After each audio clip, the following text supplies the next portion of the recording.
Typically the way it works is it goes by season. So you start in the Zone 1 regions, then you make your way through Zone 2.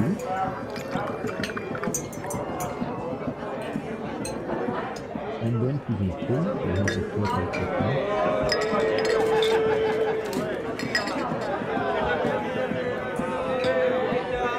And then you have Babylon, which is like the imperial city equivalent.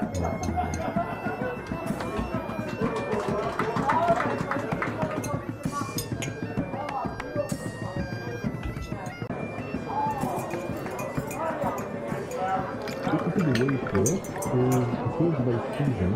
So you start in the Zone 1 regions, then you make your way through Zone 2.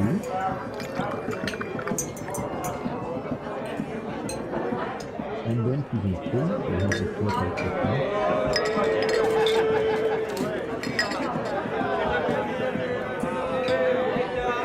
And then you have Babylon, which is like the imperial city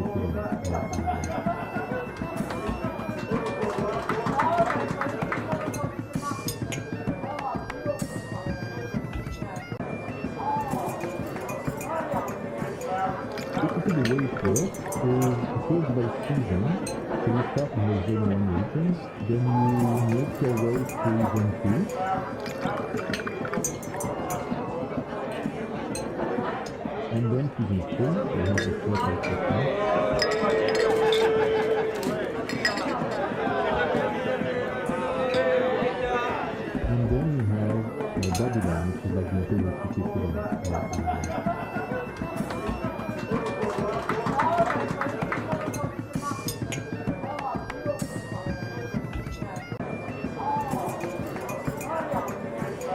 Typically the way it works is it goes by season. So you start in the Zone 1 regions, then you make your way through Zone 2.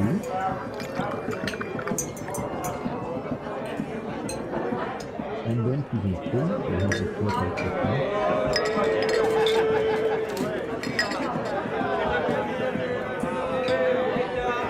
And then you have Babylon, which is like the imperial city equivalent.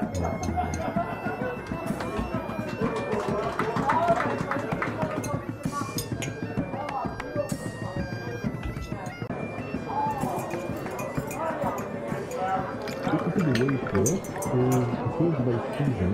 So you start in the Zone 1 regions, then you make your way through Zone 2.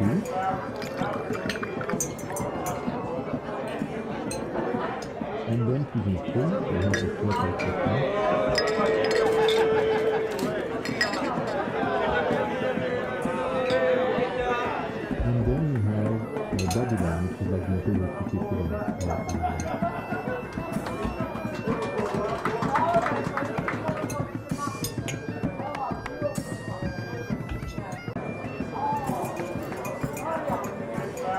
Typically the way it works is it goes by season.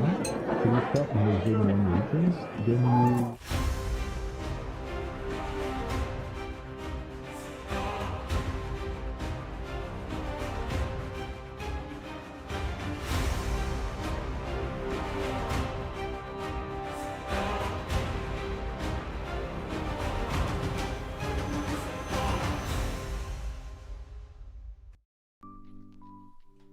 Oh, as always. Yo, what's up everyone? What's up Gotti here, what's up Miniman, what's up Timmy, what's up Kuya, Zulbator? What's up people? How are you my good lads? How's everyone? What's up Rexter?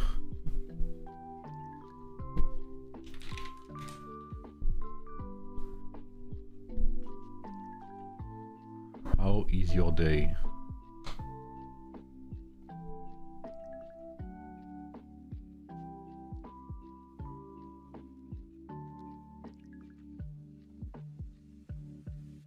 What's up Vishal, what's up Plutonium?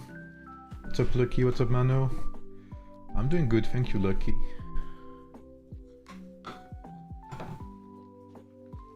What about you lads? Alright, let me start the Pioneer server quickly. The fight only starts in 1 hour, 2 hours I believe, so we are not in a rush.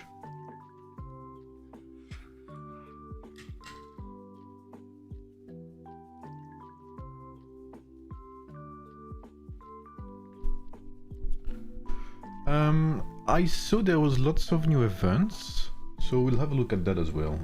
I think there's 2. There's some heroes. I'll maybe do a bit, yeah. But maybe not entirely.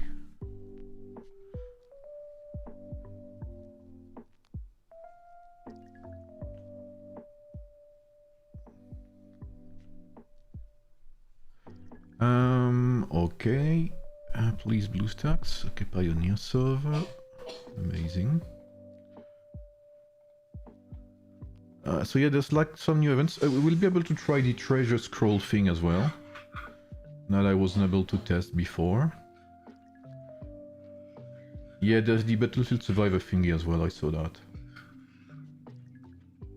What's up, Abedin?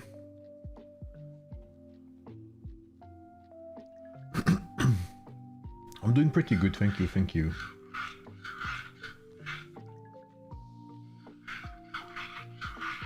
What's up, Prometheus? How are you, man?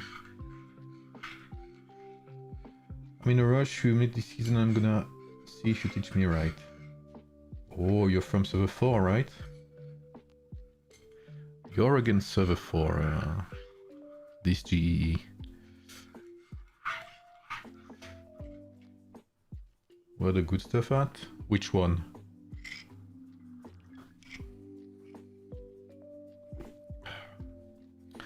Pioneer server still loading.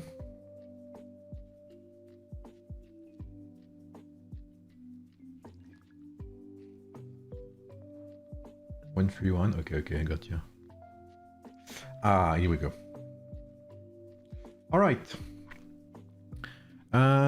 So there is some new stuff currently. So we'll be able to see the treasure scroll. Or the T91. It's not in the Pioneer server yet. So the treasure scroll thingy, they gave us some scrolls, so we'll be able to see that, because I only read the rules last time. This will be able to play in 2 hours, I believe. Yeah. Yeah. 2 hours, hopefully. The Pioneer server Golden Expedition, amazing. Yes, one thing they added, by the way, which I think is pretty good. If you remember, if you remember yesterday, and it's in today's video as well. In today's video, I said that the new event, which is Starfall Vein, has lots of stores. I mean, has lots of rewards, right? They have like 4 tiers of rewards, which is pretty good. And I was saying, like, Wonder Contest is a very good event. But it only has its store. Like, that's all there is, basically, is the store for Wonder Contest. And today, they actually added this Parade of Wonders, which is basically achievements for Wonder Contest. So, it's not a lot. It's like a few hours, like 4 hours of speed-ups, and a couple of, what this is, forging kits, a couple of resources. Honestly, it's very low rewards, right? Very like 400k, you know, food or whatever. It's very low rewards, but it's a start. I think they could buff that, but it's actually not too bad that they included it, right? Because this is, and it's important to underline it, this is participation rewards. So this means that if you actively participate in the game, you get rewards. But this needs to be buffed. Like, this is a very good start, don't get me wrong. The fact that they added it is very good. It is very good. But it needs to be buffed. Like, they could minimum do 3, 4, or 5 times that. I wouldn't complain about that. What's up, 10 team? Hopefully they also add Empire Horse range event too. Yeah, I agree. Each event should get 3 to 5 days universal speed-ups. Yeah, it's not... Yeah, I agree with that, yeah. Est-ce qu'il y a des patch notes? J'ai pas tout vu, mais globalement, c'est pas mal. So yeah, like, this is pretty good. The fact that they added it, but like 1, 2, 3, 4, like 4 days of research speed, 4 hours of research speedups and 4 hours of building speedup is not enough.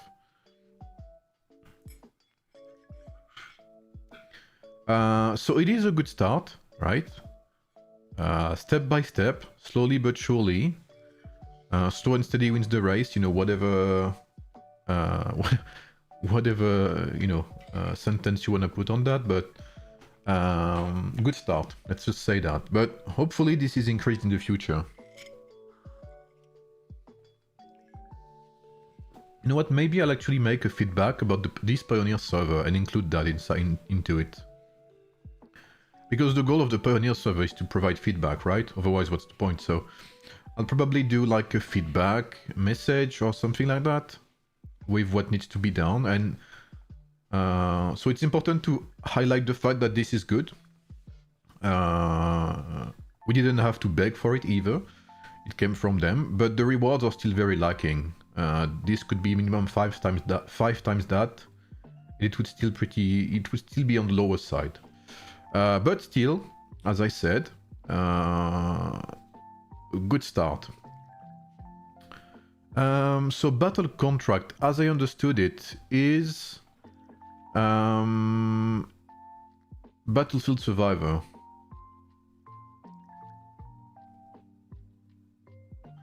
I don't know if it can be played yet. So we have like, as you can see, we have the usual skills that come from Battlefield Survivor if you used to play that game mode. Salut Groot. We have these blessings as well. So this is exactly like Battlefield Survivor, right?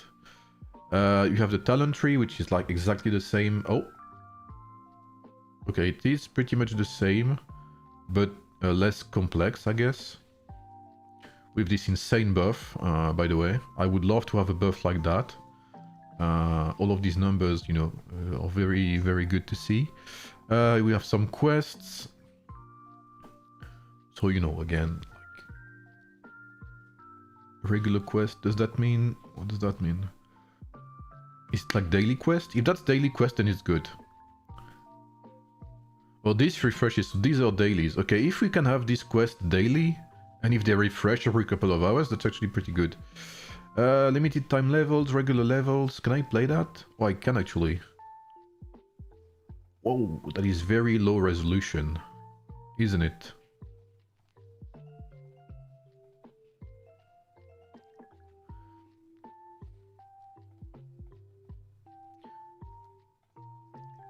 Can only carry 2 abilities and 2 relics.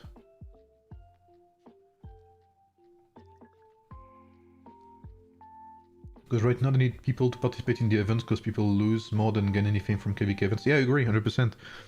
They need to value people who participate. And that's what I was saying like earlier this week. Is it normal that after a week of farming and doing events, I only have 2 days of healing speedups? What am I supposed to do with healing speedups?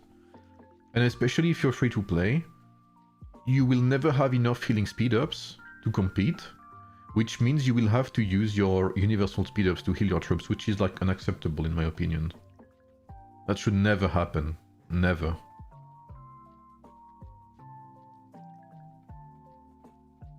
How do I choose?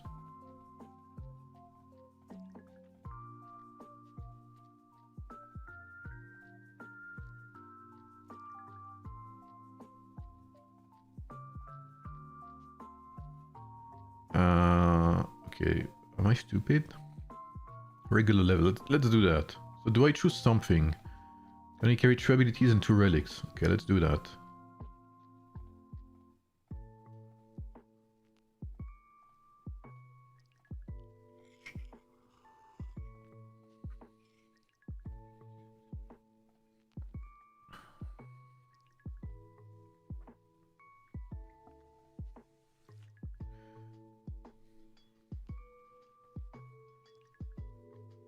Yeah, it definitely needs to be upgraded, that's for sure. The rewards are lacking. And it's still something they have trouble understanding, it looks like.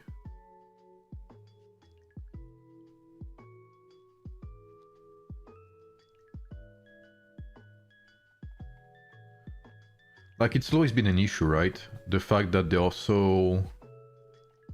I don't know. Like, not giving good rewards, let's just say that. Burning entrenchment. What does it go with again? It's been a long time, right? Burning entrenchment goes with greedy pocket. Okay. Peter pocket. Let's just call it that. And what I would love to have as well is this broadside volley and windwalker boots.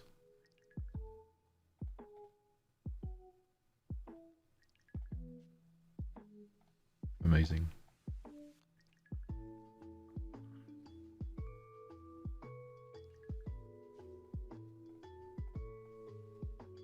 It definitely needs to be upgraded. That's definitely something that needs to be addressed. And it's not new, like, right. For how long have we been complaining about it? Like, genuinely. I don't even remember. It's been so long. What the fuck is this? Looks like Mordekaiser's mace from, like, League of Legends. What the fuck?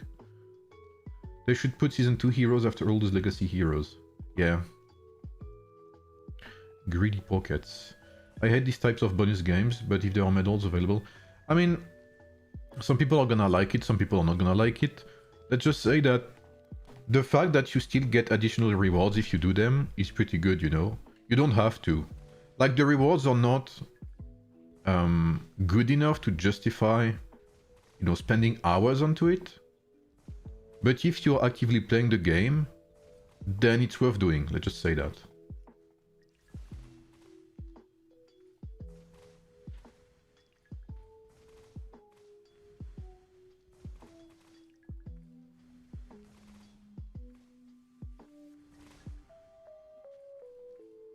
Yeah, that's the only time you will see me play Richard, by the way.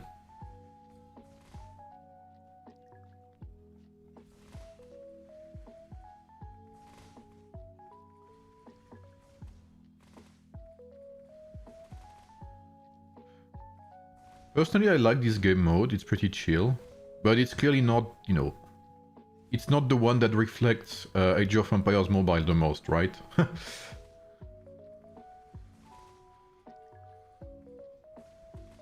Peter has greedy pockets, yeah. He does, he surely does.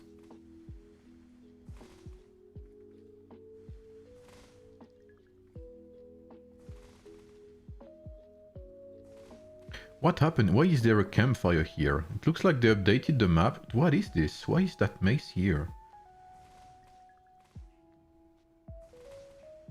They have some very weird game design choices. Level design, sorry.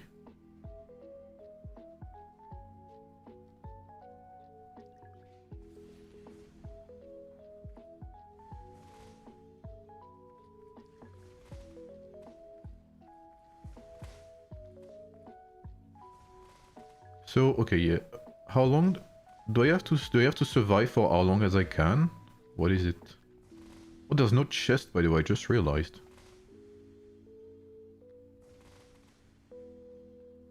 Awful enemy routed, okay. Amazing.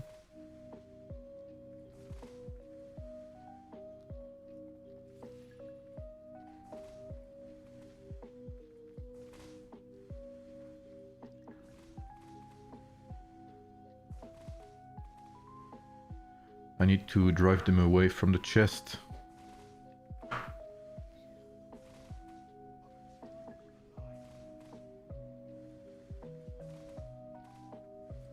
Okay, what do we get? Okay, we should have an upgrade soon. That upgrade will help. This mod again? Yeah, they added it again. They changed the name. It's like Battle Contract or whatever. But that's about it. Richard will think the gameplay is insane. Yeah, it's like he releases like a week-old fart onto his enemies and scares them away.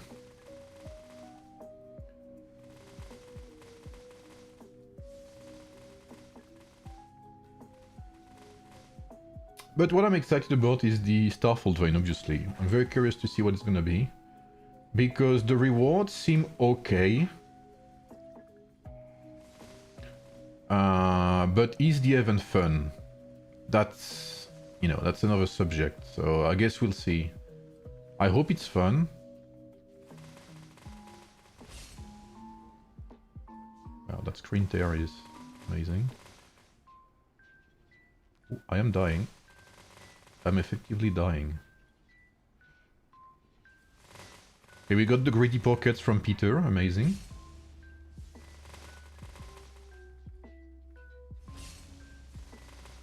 My feel about Starfall Vein, the way I understood it, is there is no interest in fighting, like in PvPing, at first. Like, I feel like at first, you have... It's more interesting to try and get your achievements, so farm, siege the towers, and I think there was something else. Yeah, kill tribes, farm, and kill the towers. That's the three things, right? And then you have these eternal towers or whatever that open 10 minutes before the end of the game mode, where it's interesting to start PvPing. So you get like all of the achievements. So did I get anything or not at all? Parade of Wonders, Battle Contract. Oh, I got nothing because I lost, right? I'm assuming.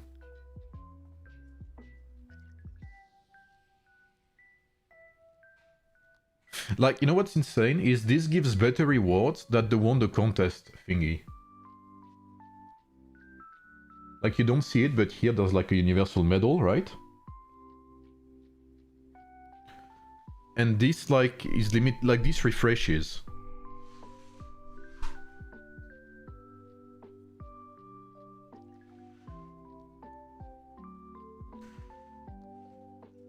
So they definitely need to, like, upscale this. Like, this needs to be better. Do you think we will lose troops counts like in Wonders? Oh, it's like Wonders? Let me see. I surely hope it's like Wonders. I am not gonna lie.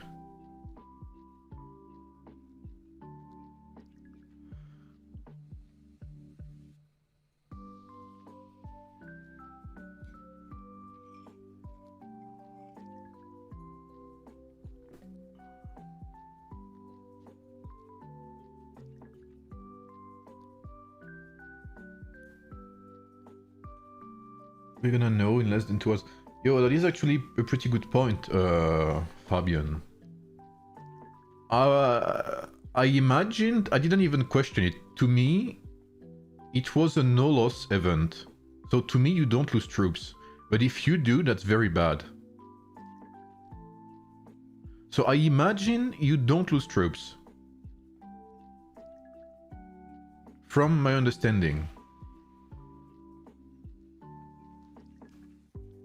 But yeah, like I said, I'll try it that way. Try to kill some tribes, try to farm, and try to siege as well, and see how it goes. Because, in my opinion, you get the most value out of like trying to do all of these three things, and you know, spread out your rewards. Rewards gain.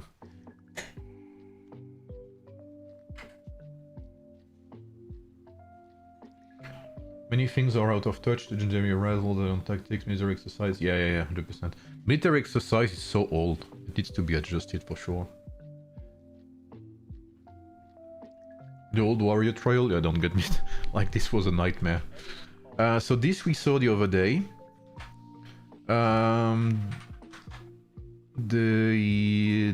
This is pretty good. I would need to dive into that, I guess. I'll try another round later.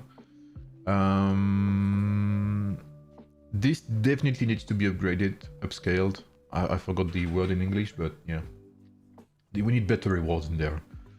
And let's see the treasure scroll thingy. So, uncover, yes. So we can random reveal. We can trash as well. We can trash the treasure map. Okay, let's see.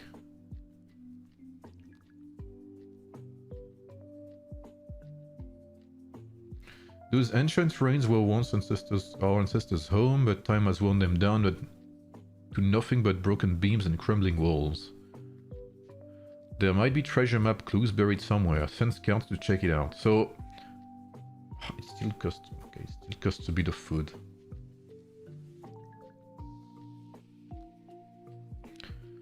30 minutes research speed-ups. I'm not gonna comment on that. I'm not going to comment. Let's see. Scout returned. Okay, great. Treasure scroll. Oh, I haven't found any clues yet. Okay, oh, attack. Our ancestors used this watchtower to scout for good spots to hide the treasure. And they carved clues into the wooden beams. Amazing. Governor, we should remove those beams and study them back in our land. Okay. What's up, Sneaky? You know what's crazy? I have as many speed-ups, I have as many healing speed-ups in the Pioneer server than I do in-game. Genuinely. How are you, Sneaky? That's it, just scout. Yeah, scout and attack. Or siege. Towers, I guess. So is there... Oh, wait, what the fuck is this? So I cannot access the treasure scroll from the exploration thingy, okay. So I have to use all of this, right? Clues, scout, blah blah blah. Seek treasure. So how do I seek the treasure actually?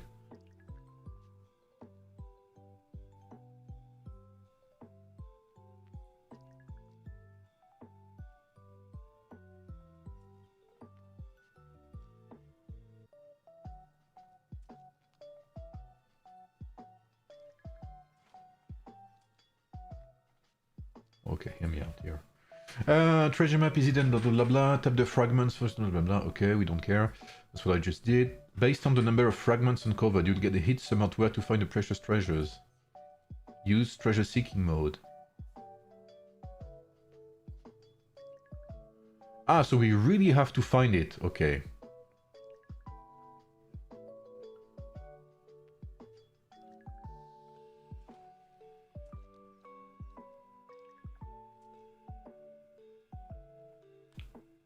Why is Josephine out there?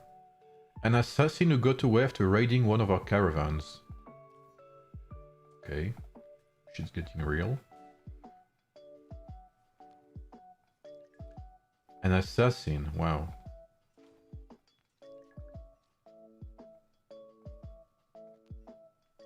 Region goal.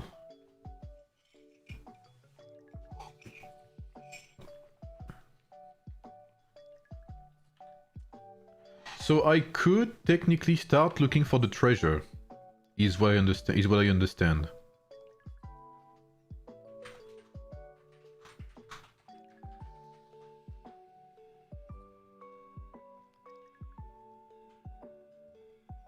Oh wait, is that the actual...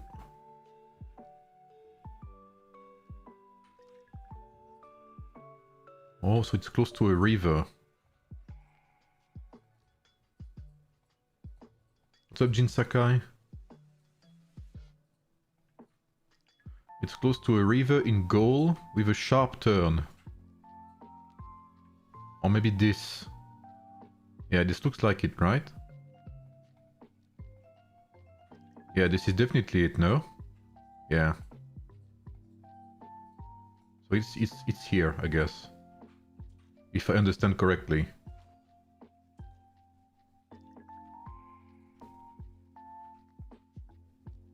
So... Yes. So what do I do now? Do I just click?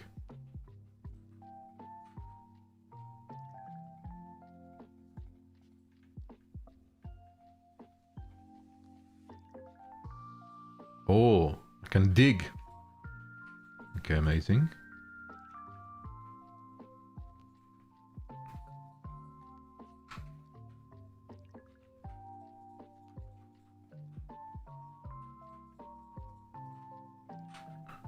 Yo! Wait, I get all of that? Yo, that's so free, what? Let's go! I'm a gold digger.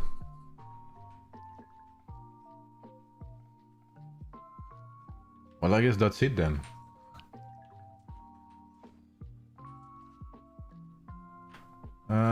Okay, so I guess I got the treasure.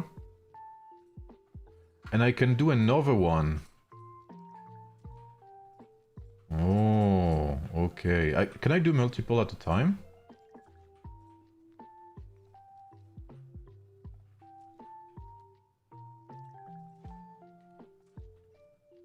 I see, okay. Hello, can I do... Do I have to do them one at a time? No, I don't. Okay, good.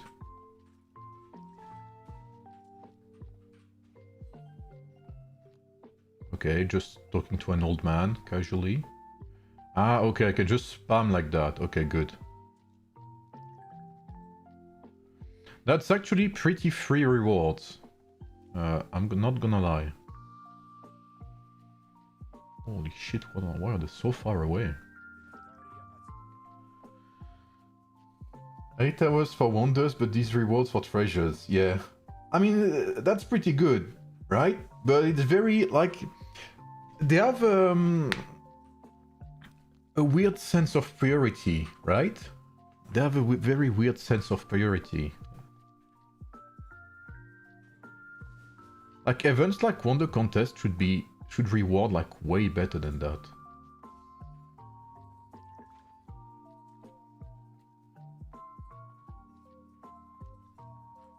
I mean, don't get me wrong, these are good rewards.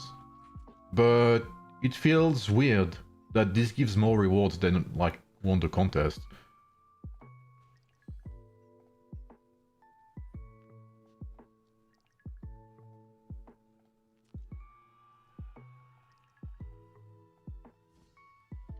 Feels very weird. Yeah, I agree, Horn.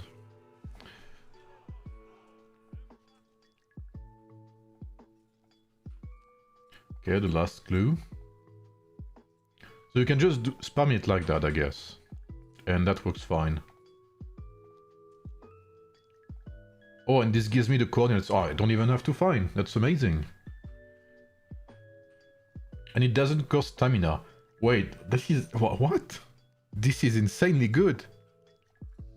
I get all of that? Really?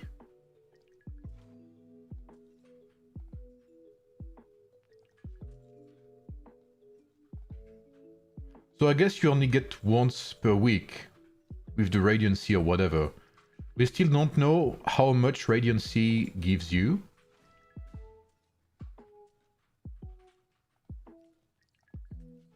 Oops. Treasure scroll. That is insane. That is insanely good. But again, this is very good, but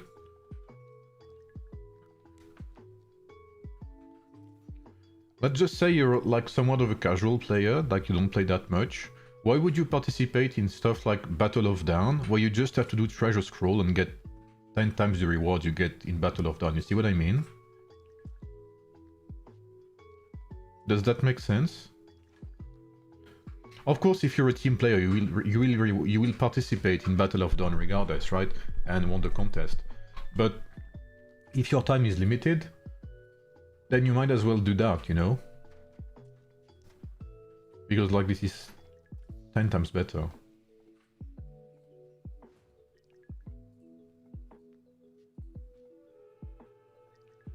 So is this like scouting, but okay, Ancient Grotto. These treasures take maybe 5 minutes effort and give 4 medals, and wonders get 8 hours for 30 minutes.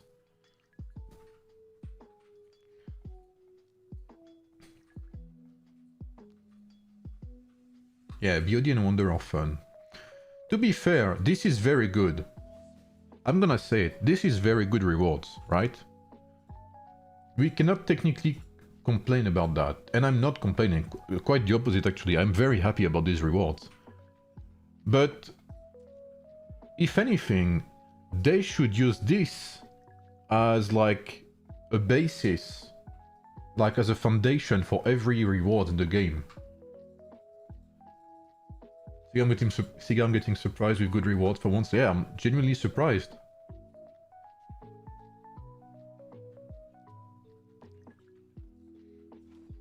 And I've been saying for a while that they should give more medals, right? Because there's so many pay-to-win updates in the game that right now heroes do not matter. Okay, I'll say that. If you are wondering about your builds, about what to build, what to do, is Barbarossa better than Boudica, is Boudica better than Vlad, etc. You have to think that now there's so many pay-to-win things in the game that heroes are a slight optimization among other things. That's crazy, which was not the case like 1 year ago. But right now, choosing the right rings is more impactful than choosing the right hero in some cases. Like I showcased for my warrior pikeman like a while ago, a couple of months ago. Like between Vlad or Barbarossa, etc. Some rings have a greater impact than heroes. So why would they make heroes still so hard to access for people, right? In my opinion, they should make heroes way more accessible and way more free-to-play friendly to get to 5 stars. That would be like for the best, in my opinion. Make these heroes very free-to-play, accessible.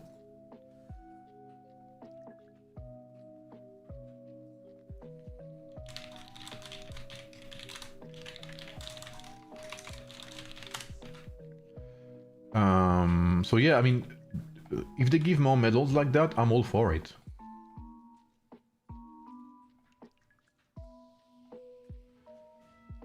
We need to bring Gathering Siege troops for STARFALL VEIN.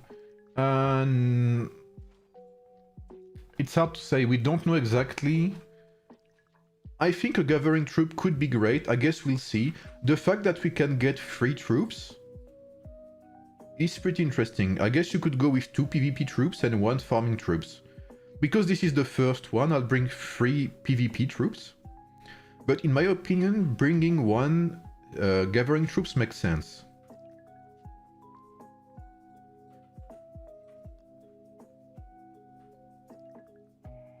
On ne va pas dévaluer la médaille universelle, bah ce serait très bien,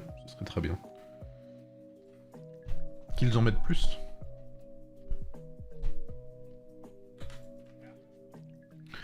Okay guys, let's find out the treasure.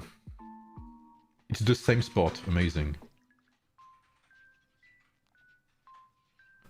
So just like that, 12 medals. You know what's crazy as well, is this custom blueprint chest used to be so expensive, like insanely expensive. And they give you 4 of it. Like, this is crazy. Crazy good. And very surprising too. Again, I was not expecting that at all. So yeah, pretty interesting, I'm not gonna lie.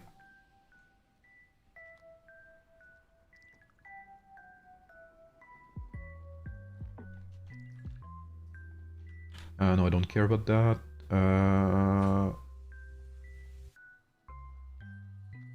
Oh, but I don't have enough thingies. Okay, it's okay.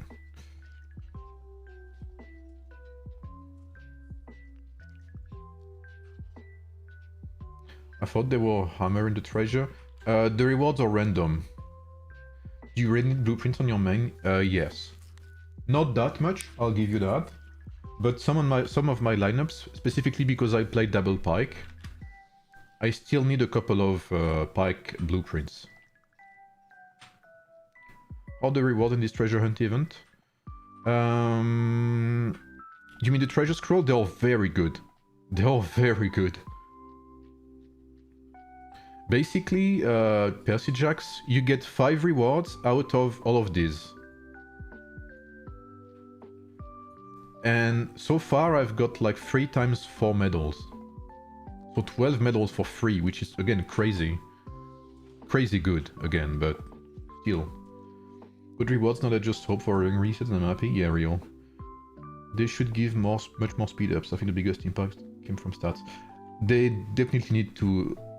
They need to give more healing speed ups, training speed ups, and resources, in my opinion.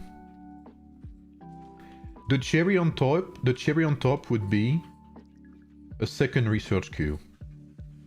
I think a second research queue would help diminish like much of the complaints we have about the current situation with tier 8, with university, with mercenary stage 2, etc.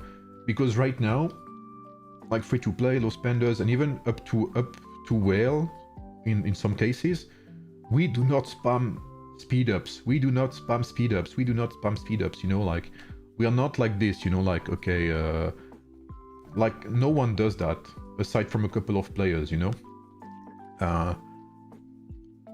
So, most players wait until, like, research, you know, normally, without using speed-ups, because we don't get that many speed-ups. So, a second research queue would allow people to both focus on Mercenary Stage 2, or Stage 1, and the university. And that would give everyone a sense of progression, which is definitely needed right now. Because why people are upset is because they feel like they're falling behind with no way to catch up. And a second research queue would not benefit Krakens, because again, they don't need to research queue, but it would benefit everyone else. What's up, Viris? Could it be paid feature again? I have no idea. Maybe they could make it available for an event.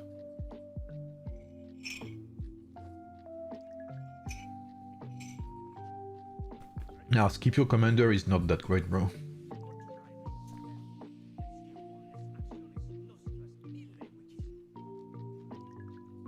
Yeah, or one-time buyable, I agree.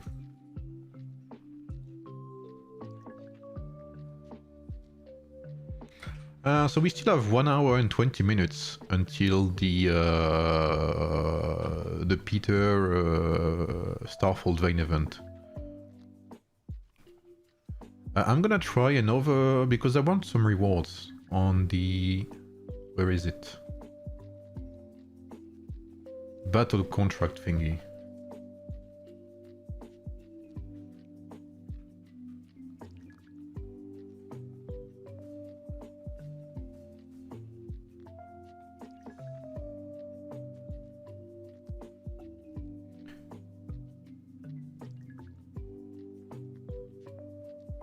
Yeah, I agree, Devon.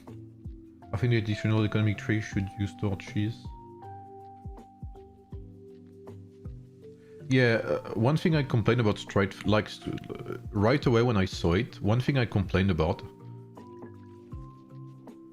I think it's in my Mira Clown video or something, is that research speed 4 is like very low research speed, and it costs torches. So it's like very bad. Because basically, if you go for research speed 4, I don't think you gain anything from it.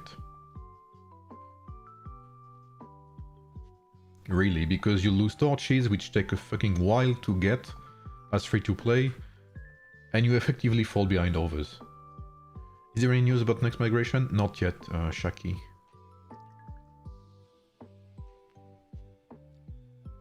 1 million Empire coins for the second research slot? Yeah, that's too much, bro. 1 million Empire coins is crazy expensive. Don't give them that idea, please. What's up, Kree? Okay, let's play Josephine. Select any contract. Also, I have to pick a contract.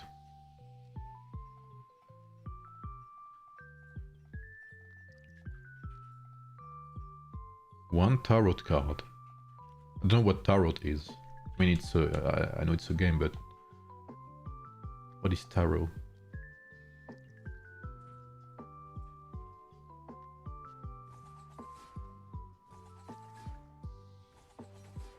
I stopped playing in this game and enjoying it as free to play. I think as long as you find a community to play with, you're good to go.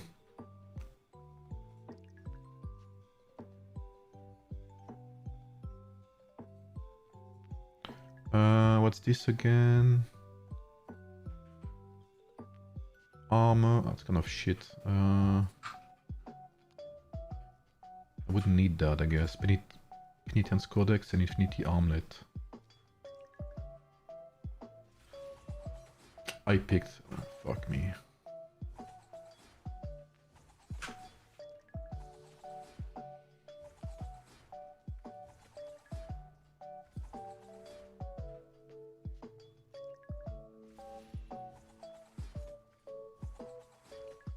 If they had second credit, it'd be free. I mean, even if it's like what was the cost for the building one? Was it like 2-3 euros, something like that, $3? I'm pretty sure like plenty of spenders would be willing to give it, like even to pay it for their free-to-plays. Genuinely. Hello, can I not get fucked?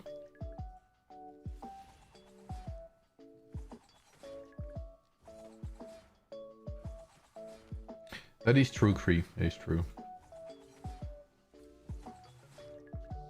Okay, amazing. What is this? What is this thing? This cannot be for nothing. This has there has to be a reason for this. Hope they can add even a slight building speed bonus at house renovations. It's true, there is none. That is true.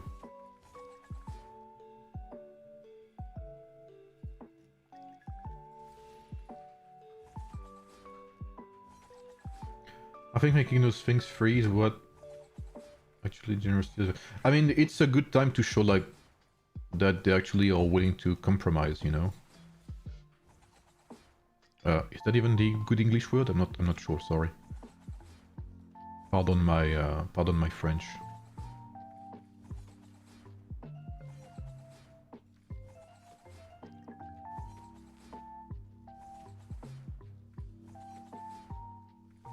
I'm very curious to see the Starfall Vein map as well. See what they cooked. Because I don't think this is from Return to Empires. I think this is like a new game mode entirely. What's the right word? Thank you, thank you.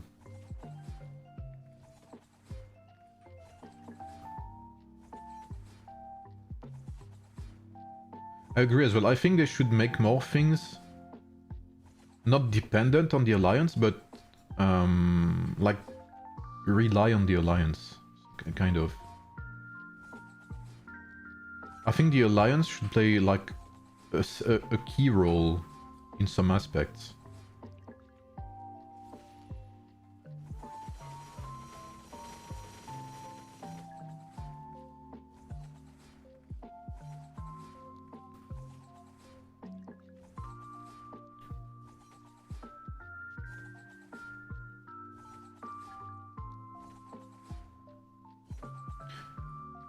One thing they should do, and again, I think it needs to happen at some point, is they could add another wonder that revolves entirely around rallies. Because we've been complaining for a while about rallies being too weak, in the sense that they get like they get swarmed by Cyruses in open field and die very quickly. One aspect to buff that, while, you know, encouraging, you know, gameplay and, you know, like Unity or whatever, like Alliance team play, is to add another wonder or something. With specifically Alliance buff, rally buffs, like resistance to solo field damage or something like that, I don't know. Treasure Scroll event will be available all the time, recurrent, or is limited per season? That is a good question. I am not actually sure. I hope it's weekly. I would say it's weekly, Andre, because you only get these treasure maps from Radiant Sea, which happen once per week, like during the weekend. So I would say that... I would say, maybe I'm wrong, that it's weekly. And I surely hope it is. What is better, 2 gold rings 40 or 4 level 30? I would say 4 level 30, but that depends on the rings.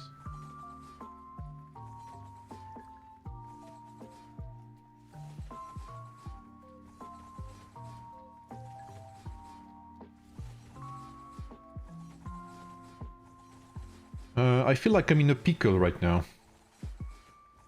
Yeah, that's what I was gonna say as well. Sneaky asked for when the events would come because they haven't communicated on that, and they said February, yeah.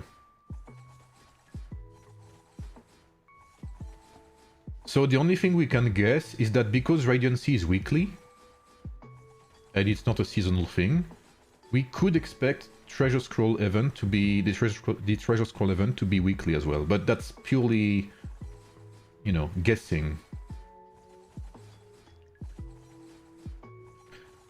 Why are they so damn tanky?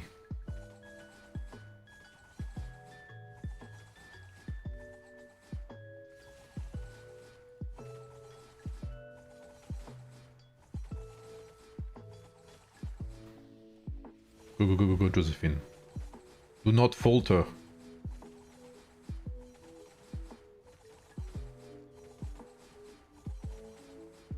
Okay, it looks like there's less and less enemies.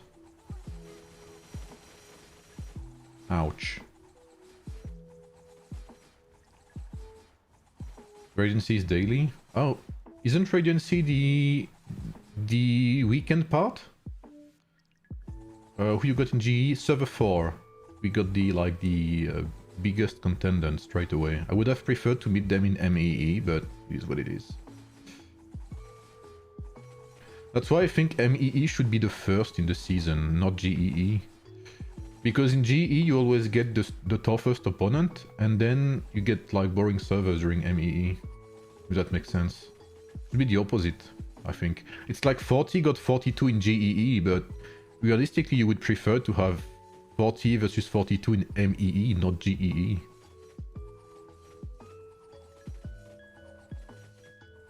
Why win? Radiancy is what the actual mechanic is called when you click the ship. Oh, okay.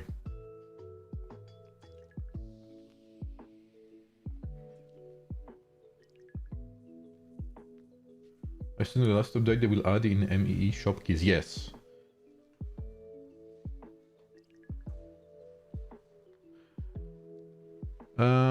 Okay, I wanted to check the rewards. What did I get? I'm sure it's gonna be amazing.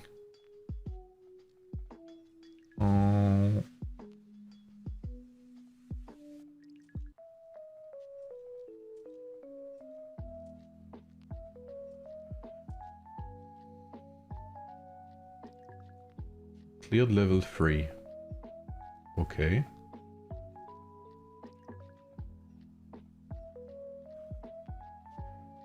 Ah, I didn't see you could... Okay. Complete any level with a level contract. Gotcha. Okay. What are your thoughts on GEE? I feel like the event is very boring. Everyone farms and stays chilling or fighting. I think the event is boring, yeah. There's a couple of things that are wrong in my opinion with GEE. The first is that the elephant dies too fast. They should upscale the elephant based on the game progression, just pretty much like every event. They should...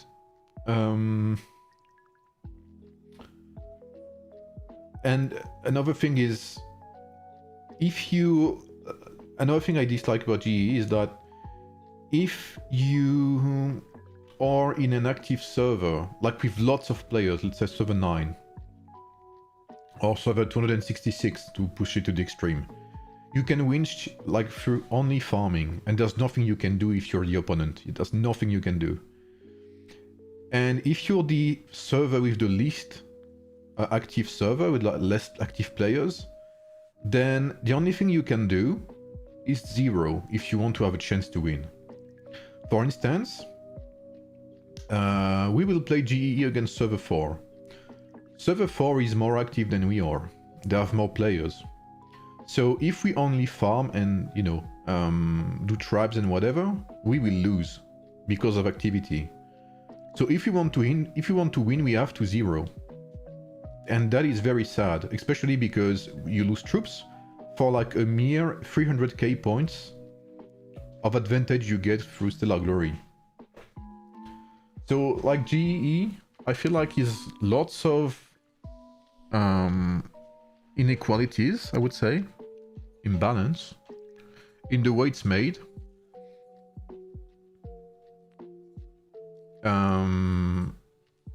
And I don't know, for like very low rewards, like if you think about it. Like it's lots of losses if you want to compete, for very low rewards.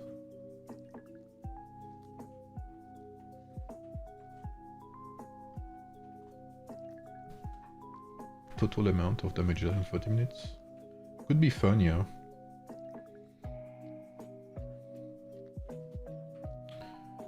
Okay, let's see.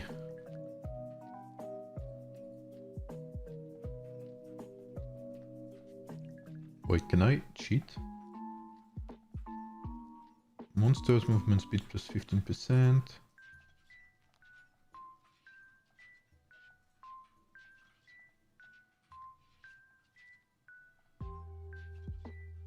I think I'm cooking.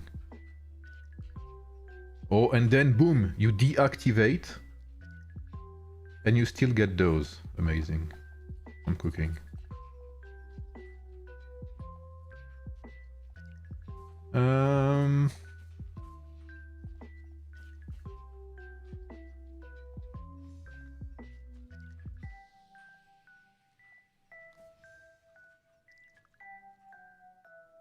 Yeah, the elephant, like once Zhao dropped, we destroyed the elephant so fast. Amazing sentence here.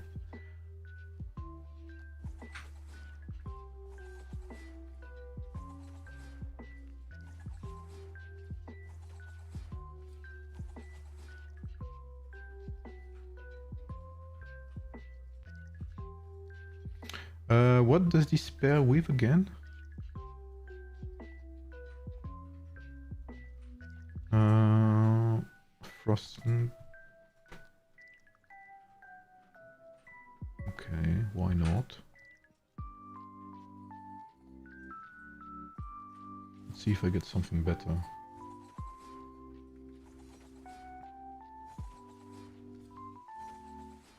GE store is good, yeah, I agree with that.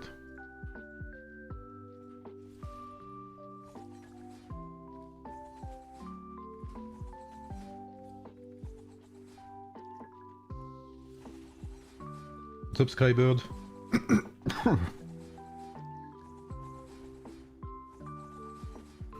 So yeah, GE has tons of potential, but I don't think it's, I don't know. I think the execution is not great, I just say that. It is a pretty boring event. And I don't feel like there's much strategy to it, you know what I mean? Like if you want to compete, you either like no life for 2 days, waste 200 TPs and kill farms, or you zero people out of your mind and that's it, you know. It's not very engaging. It's not very exciting gameplay. In my opinion, at least. It is pretty hard, especially since I feel like I do no damage to these guys. I feel like I'm hitting like a Kraken right now.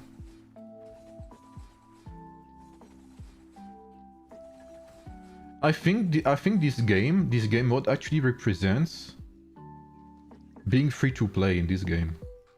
You have to run around and dodge the Kraken on the open field. This is exactly what it is.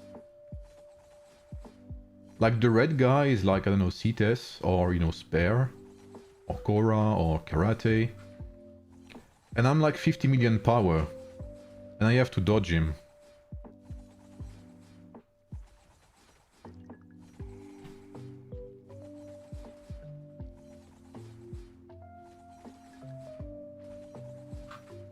How to contact Peter?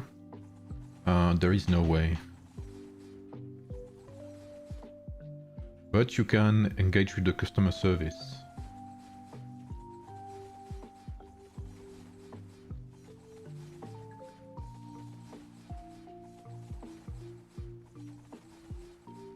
Holy, these bears are like unkillable.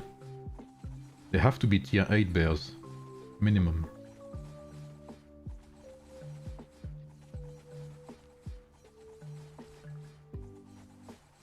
Can you die? Hello? This is insane. Let's pick that.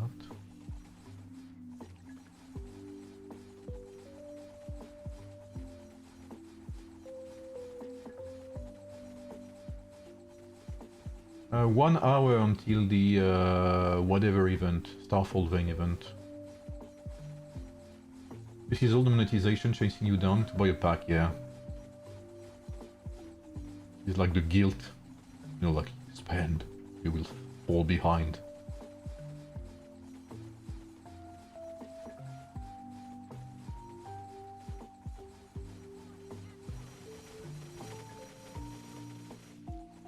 Yo, Josephine, can you ramp up the damage, please? What is this?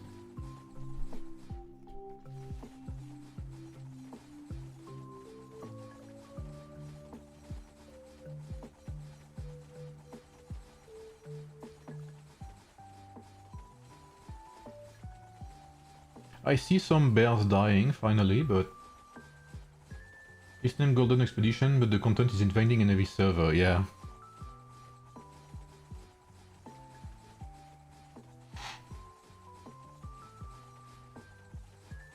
There's wolves, there's bears. I don't know what I did to the... like the ecosystem here, but must have been bad for like all of these bears and wolves to team up with my enemies to chase me down. I don't know what I did, but must have been pretty bad.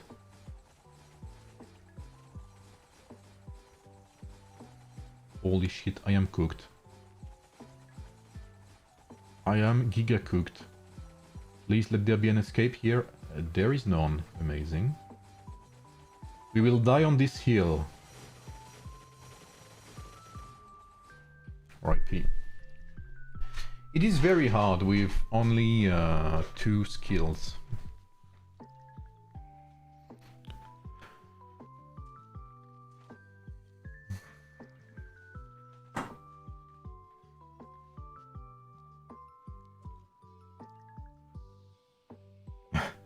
I do, yeah.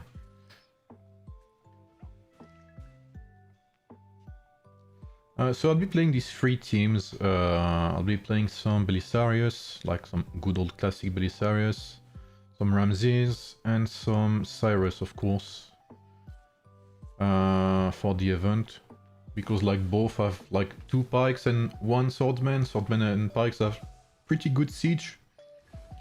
So I'm gonna be able to kill the what's it called, the towers, regardless of, you know, I'm gonna be able to still do some durability damage to the towers. You need to spend even in the Pioneer server? Oh, thank god, no. That would be atrocious.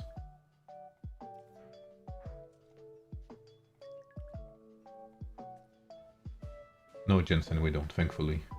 I hope this voting pays off, they listen, so in future people have hopes. Yeah, I think this is actually crucial because of 2 things. First, I mean, and like mostly people would see that they listen and that it matters. Kind of like what I did for like my video, kind of, you know, like months ago with these suggestions.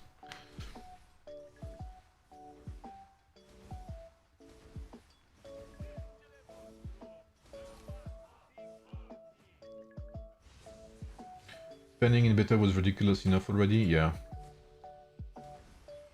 It sure was.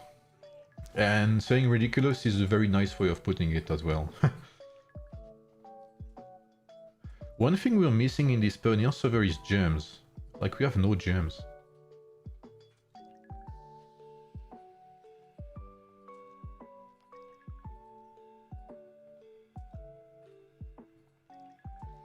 I needed to try...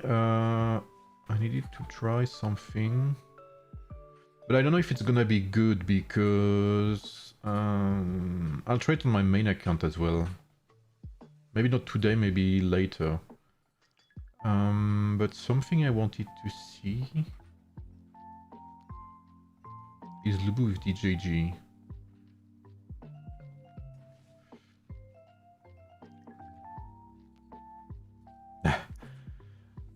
I don't know, I guess we could, yeah. We could like team up. Well, we don't even know. Maybe there was gonna be like Multiple instances, Nikki, we don't know for sure. Maybe there's gonna be like 2 instances. I don't know how many of us registered for the event, and we don't know as well how many players are present for each instance. You know what I mean? Like maybe it's like 10 players max per map or something. Yes, no inside point to unlock adornments, absolutely, yeah. I wanted to unlock a mercenary.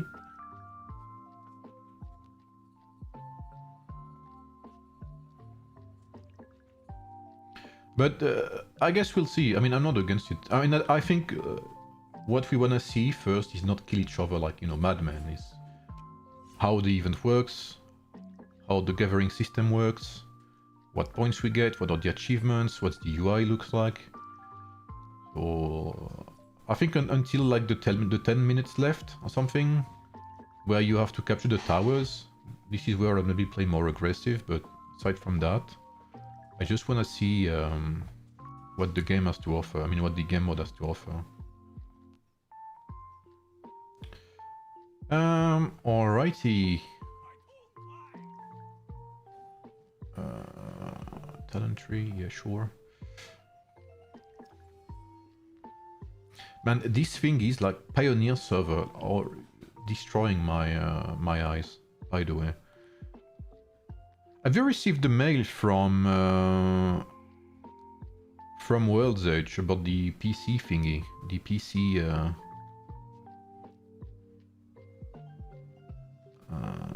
the PC beta version or whatever. I've not received anything yet.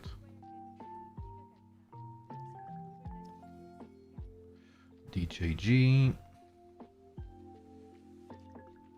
Okay. Mr. Zhao. Because it's supposed to start tomorrow, right? Tomorrow, 22 UTC, we are supposed to have the start of the PC version, but we still don't have any code or link or whatever. I checked my Steam account as well, I got nothing.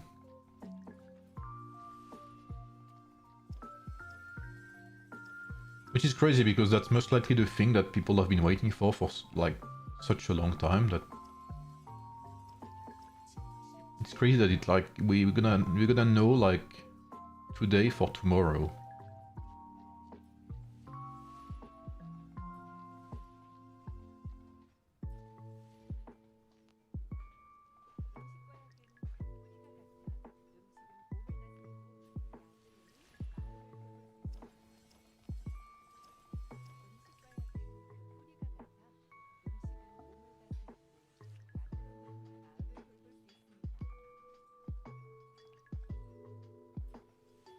DJG.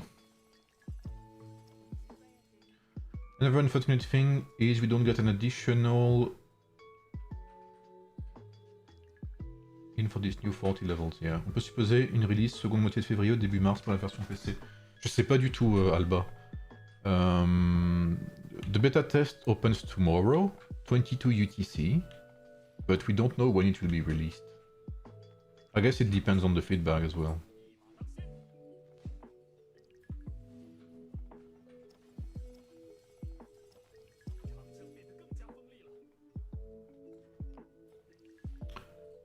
Let me see if I can have some...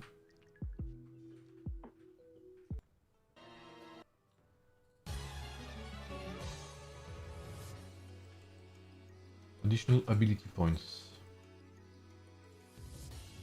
Ah, I see what you mean, okay.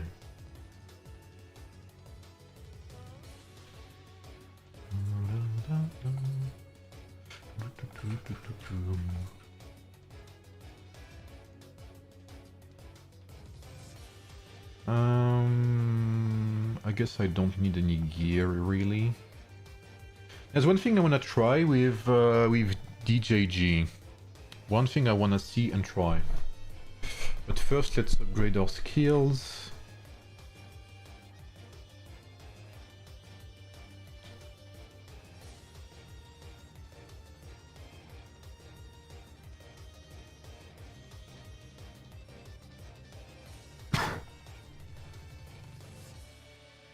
I wish one day they had sliders for all of these upgrading thingies. But instead of having me, you know, click spam and destroy my fingers, just add a slider, bro. Pretty sure that's not that hard to do.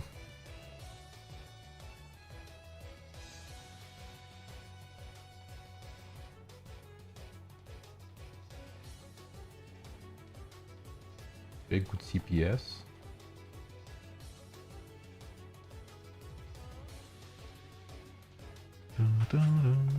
I wanna see if this works. I wanna test all of the skills because I'm not sure Peaceful Haven actually is very interesting here. We'll see.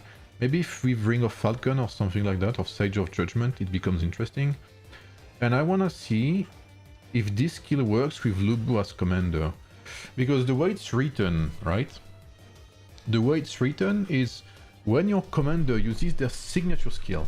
So that's the thing, is Lubu doesn't really use or activate his signature skill. Actually, I'll try it right now. Even if I die, it doesn't matter. It's just as a way to see if it activates correctly or not. And I will try with Zhao as well. I just want to see if it activates or not. Because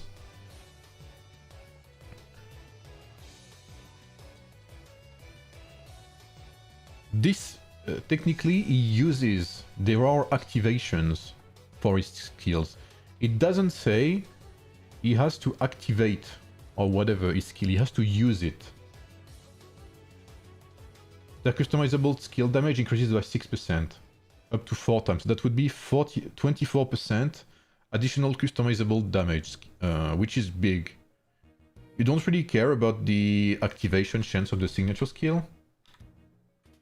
Only for active and secondary strike. But it doesn't say. Oh, it does. My bad. It does. Okay. My bad, my bad. It does say. It's at the end, so I didn't read it. My bad. Then I guess either Kingsblade or Immortal Army. Immortal Army would make sense to trigger Peaceful Haven more often.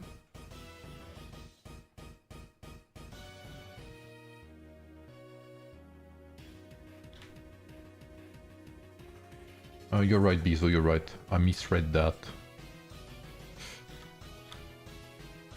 Immortal Army is only 25% though. Very old skill. You can tell which skill is old and which is not by the simple fact that, like, when skills have 20 or 25% activation chance, they are very old.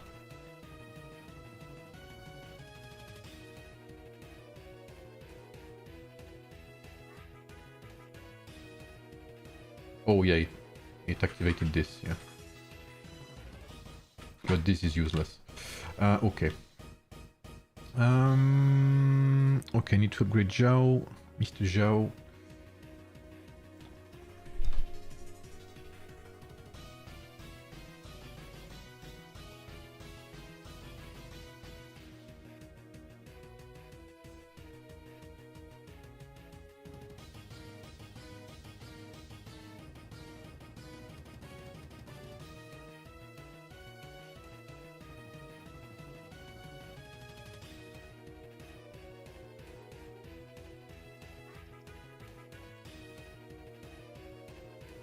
Dragon Manifestation and Pain Blood.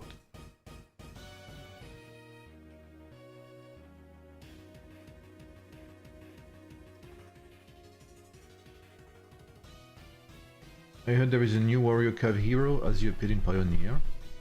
Not that I know of. I'll just put this ring on him. Is it here at least? Yes, it is. And this as well. These two rings are like key. Okay, let's upgrade that. Test action cavalry. I think right now maybe can fight versus Lubu March. I don't think it can in open field, or I mean it can, but it's very close. But in rallies, it's certainly a very good lineup, yeah. I've tried it a bit. It is very interesting in rallies. The debuff setup, especially. Okay, no gear is gonna be tough. I mean, I guess I can use that. It's better than nothing.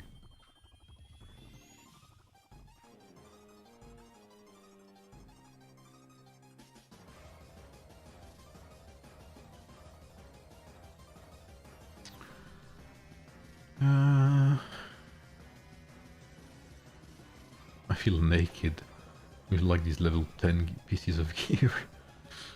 Very generous.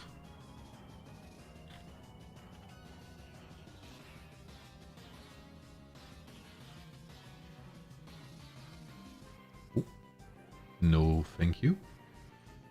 I don't have any other pieces of gear for cavalry, right? Yeah, I don't. Unfortunate. And let's use this. Again, better than nothing. Alright, let's see. How does it feel? What's the lineup power currently? It must be pretty low, right? 15 maybe? Yeah, 13.8.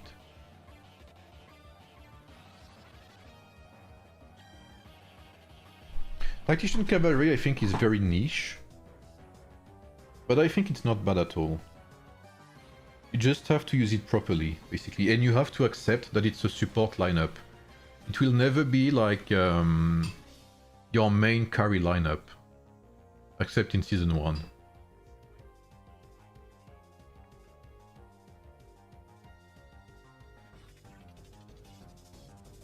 do you mean failure? Oh, it's this bug again. I love that. It's crazy they still haven't fixed that, by the way. The fact that sometimes when you target these mobs, one of them de-aggroes and you lose the fight because of it. Let's see. Oh, this is a new UI. Okay.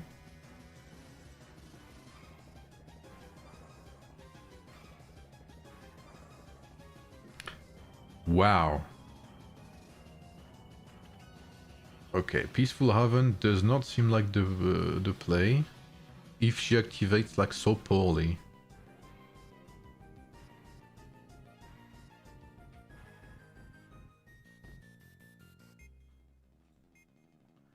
Let me check against the others.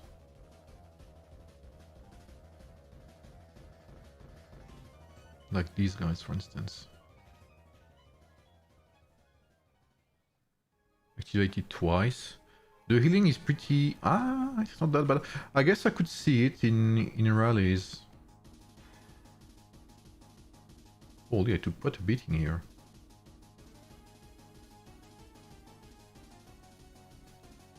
Not for free to play, definitely. Yeah, I agree.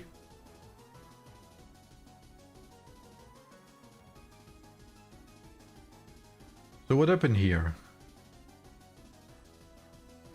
Yeah, the thing is, like 6 activations for 37. That's very low. That's very, very low. So I'm not sure Peaceful Haven's actually the play here.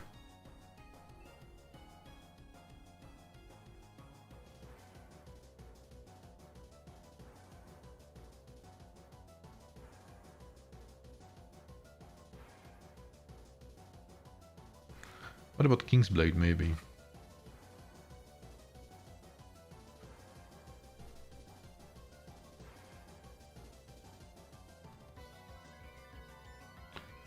It feels very weird for me to not pick Peaceful Haven, but the activations are so low. I don't think it's that interesting. Yeah, you can relate very close to me, Bizo. I'm not sure I'll test 1v1s right now.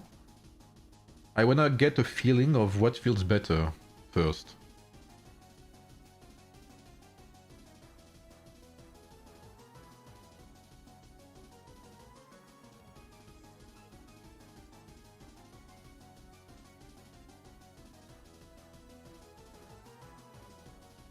Maybe Peaceful Haven with something like Ring of Falcon would make sense though.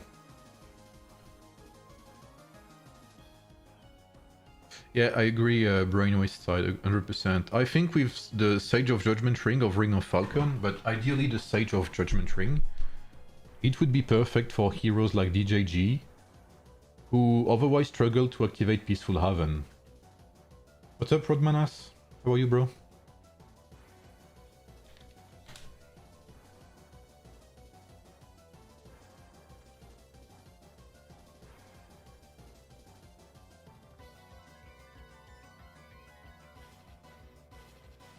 Let's see, let me change something. Let me take Attila, for instance. I'll try Attila and Timur as well. Attila, where are you, boy? Did I miss him?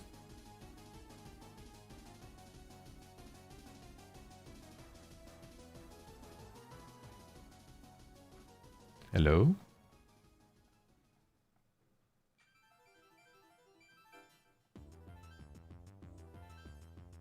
Ah, here he is.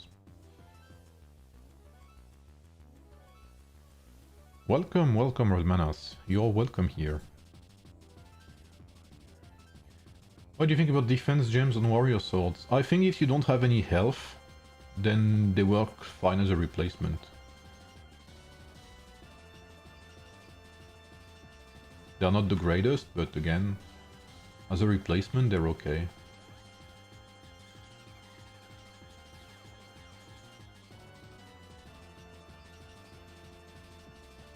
Ah, fuck me.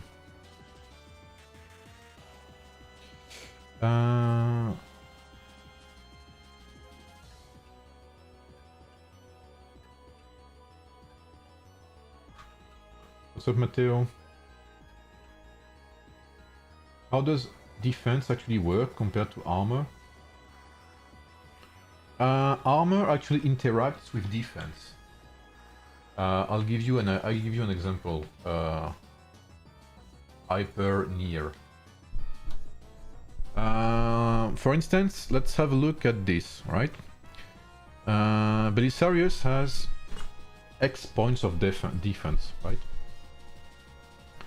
Armor, sorry. And you can see, it's written here, that every point of armor increases the might defense by 0.15%. So what does this mean?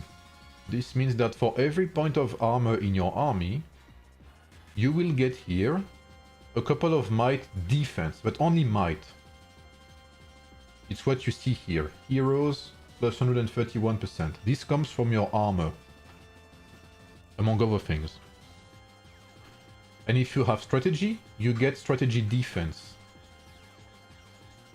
So armor influences your might defense. And armor also influences certain skills, such as metal, or Mensa Musa, or Golden Odyssey as well.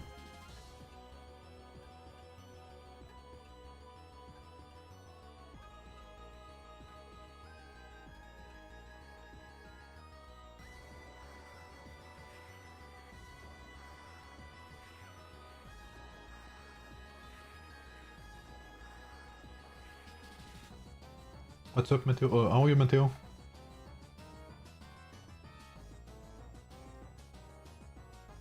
Yeah, defense is not bad on swordsmen because they have high natural defense.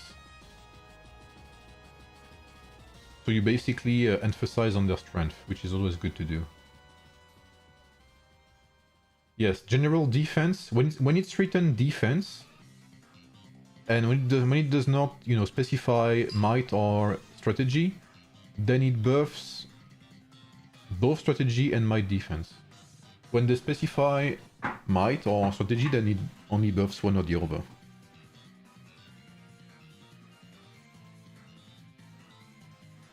So when you use defense gems, it buffs both your armor and your strategy defense.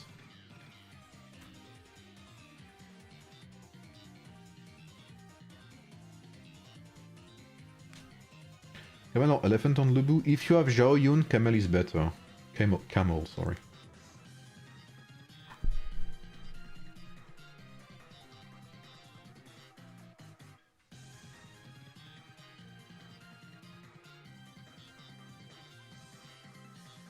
You can see that with Attila, you key cast as well. Like, you get some random activations where you completely annihilate your enemies.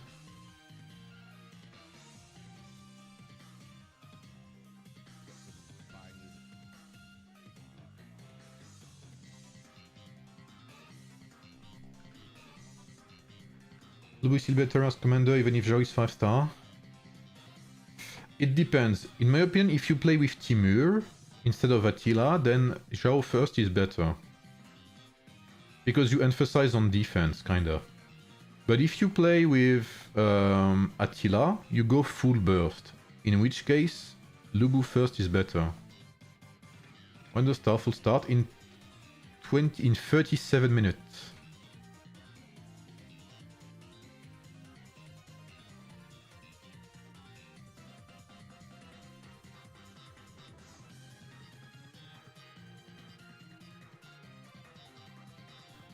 Let's see the damage. Like sometimes with Attila and Lubu you have some crazy like activations. And you completely obliterate the enemies. But of course it's random. Like as you can see here I pulled off some nasty shots. But it's less reliable. This is very viable in rallies especially. If you want something that's more stable, then Timur is the way to go. Or maybe DJG if you're a Kraken, that works too.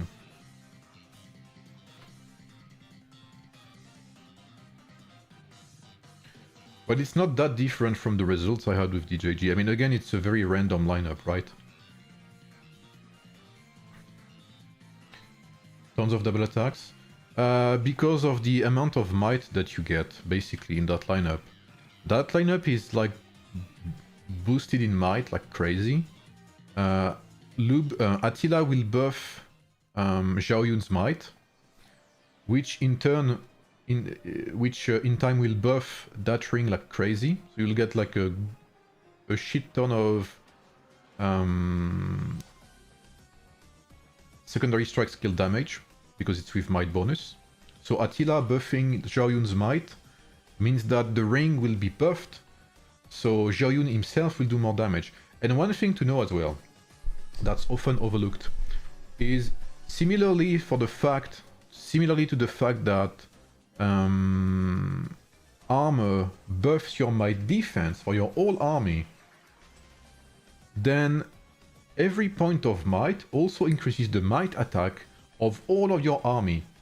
So even if you buff Zhao's might, it also has an indirect impact on Lubu. Looking at Dark Flag, I'm not a big fan of Dark Flag.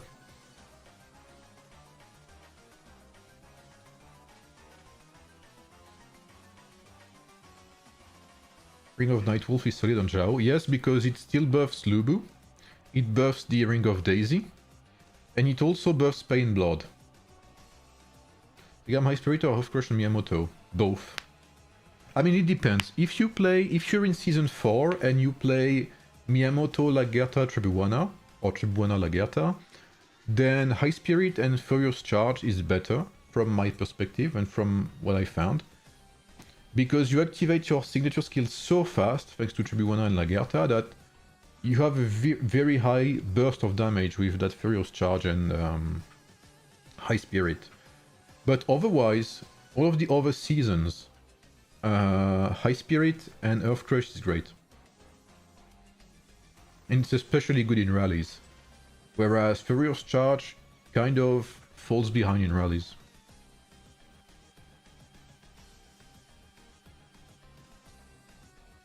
So if you play, let's say you play Miyamoto, Scipio and Lagerta, which is the common build right now, I would advise you to play with Earth Crush and High Spirit for sure. The difference is minimal. Let's see if I can find it. Maybe it's time to pull out the... the results. Let me open up my Excel sheet. Sorry. Warrior Sword. Let's see. Where is it? Miyamoto, Earth Crush, High Spirit. Furious Charge, High Spirit. Scipio Lagerta. You have a bit more DPS with Earth Crush and High Spirit. And it's like, from what I see, it is around like, it's not even 10% better, it's like 5 to 10% better, something like that. Which for a skill is kind of a lot, to be fair, if you only consider the fact that it's only like, it only takes a skill to unlock. But yeah. It is a small optimization. But if you go like High Spirit Furious Charge, it's not a mistake per se. It's still pretty good, but Earth Crush seems to be more reliable, especially in rallies. Yes, I will, Melissa, but I'm still working on DVD. I mean, like I said, I don't know if... Yeah, I made a post about that. I am regaining motivation. So I am starting to work again on videos.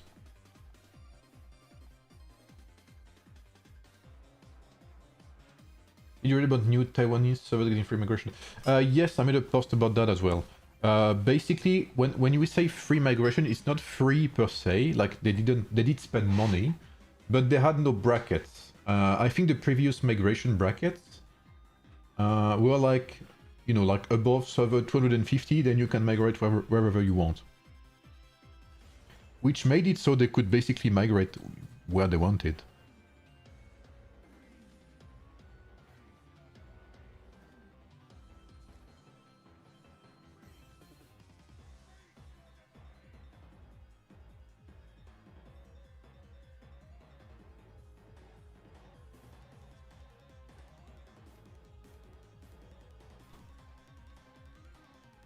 So, in my opinion, if they get free migrations per se, like if they can migrate wherever they want, then it should be the same for us too, you know?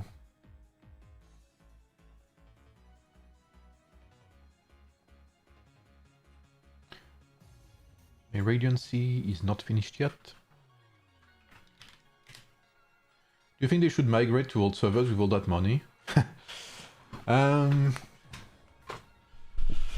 don't know. I think they have no interest in doing that. I think they have secured their server, you know, like they don't have any civil war left. That I know of, at least. And they have very strong servers. So I don't think they have any interest in, you know, in going elsewhere. But they will maybe try to recruit big players from our servers.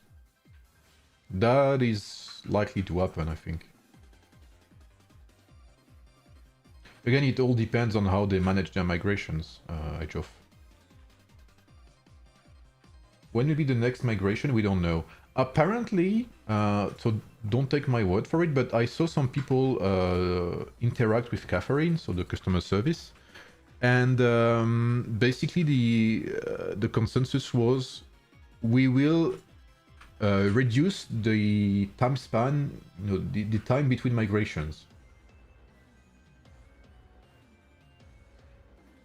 I would easy join 266 and 272 if option is there. Yeah, I mean, and I can't blame you, especially if you're like a free to play or something similar. Why would you not, actually? You know? Like, it's a very good choice of migration. Yes, a merger would be insanely good. A merger would be great.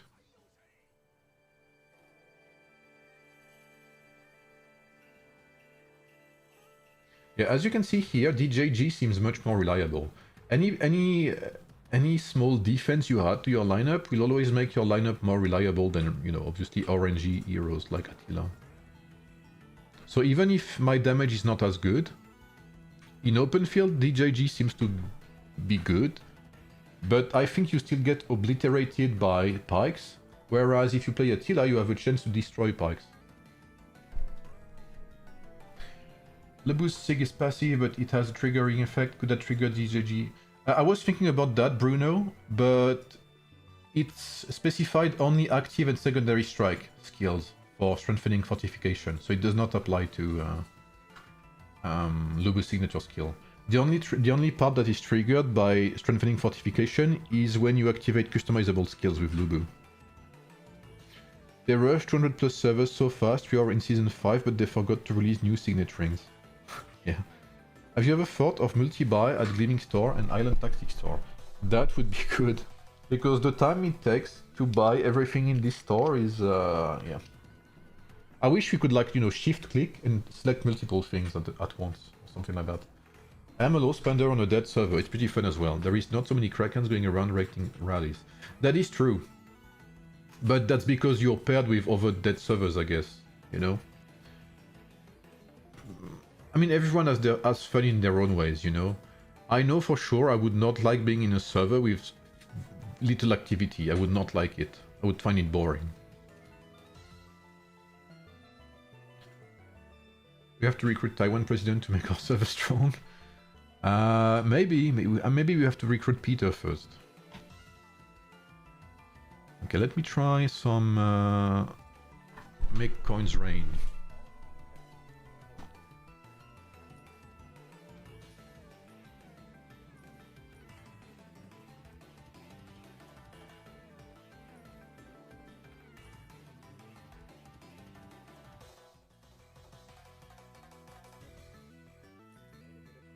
I'm so shit at this game, it's actually insane.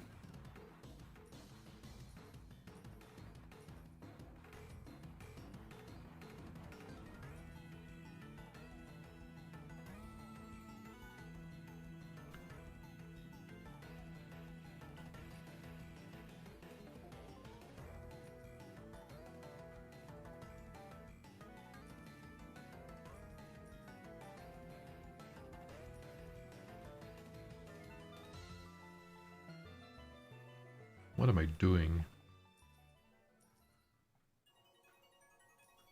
Wishing you good health and a happy spring festival.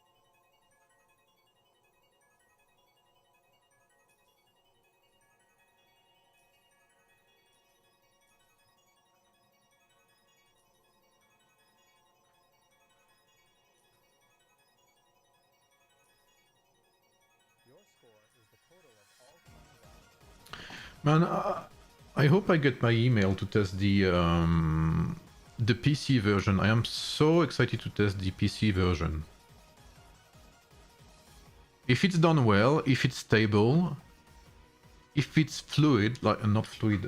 See, yes, fluid is a word, right? I mean, like if it works well, it could be game changing. Yeah, Tavern Heroes are like mediocre at best. And that's being nice, I think. What's up, Rapien? Hello. How do you say hello in Taiwanese?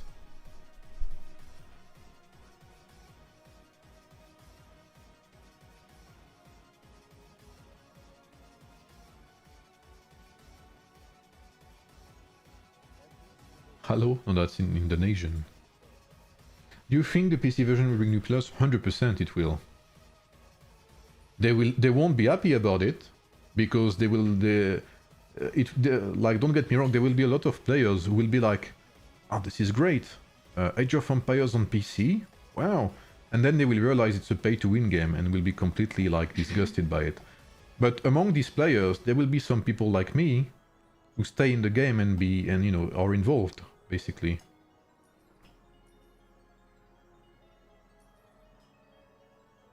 Ni hao? Okay. Also, it's just like, okay, Chinese, because I know there's like small variations for like Taiwanese Chinese, I think.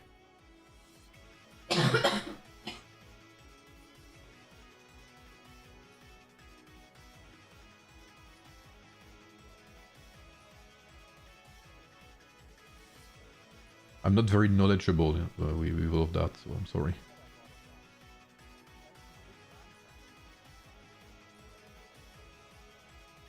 Okay, we're cooking. Or we're trying to, at least. Okay. Ah.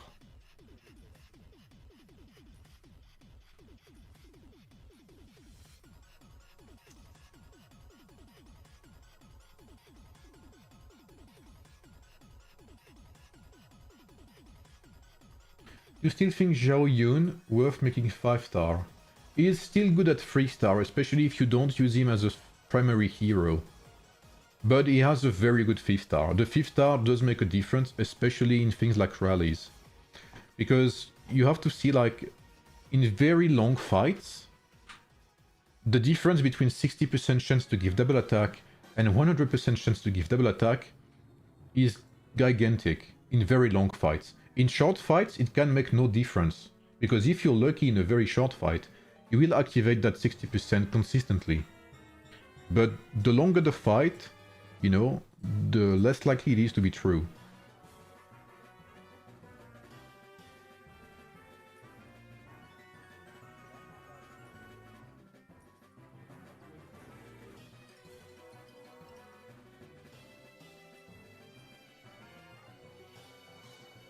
If that makes sense.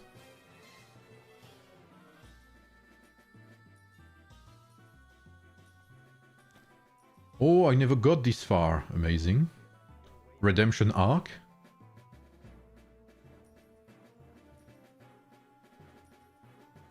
I think I added Taiwanese subtitles as well. Because, like on YouTube, they give you a choice between Chinese, like just Chinese. They give you a choice with Chinese Hong Kong and Chinese Taiwan. So I added the 3 of them as subtitles. So I don't know if that makes a definite difference, but I hope it helps still. Always keep the biggest one in the corner. Yeah, I remember when I used to play that game, I was very bad at it. And I know there was some tricks, which I never got to use really. To be fair, I never played it that much, but when I play it more on AoEM, I'll definitely try to do that, yeah. Thank you, Mr. Kledula. It would be a permanent 24% damage buff to Lubus customizable during the entire fight. No, Bruno, it doesn't work basically, because Lubus signature skill is passive. So it doesn't trigger that part for what's it called? For fortification.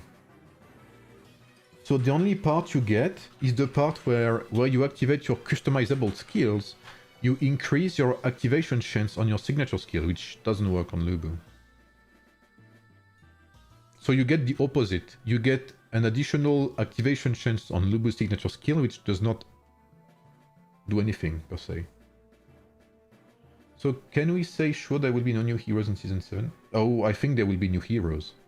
But we don't know which ones, because there are no beta servers anymore.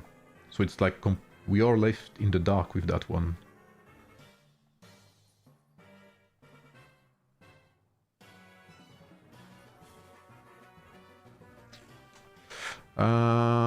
What do we do? You mean the world to me.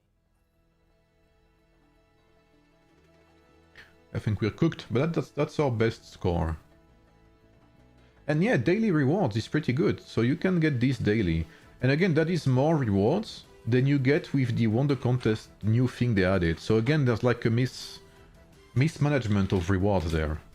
So I like the fact that the new rewards for what's it called? Wonder Contest, which we saw here. But the rewards are very poor. Very, very low rewards. Which is weird, because this is once every 2 weeks. And then you have this, where you have daily rewards.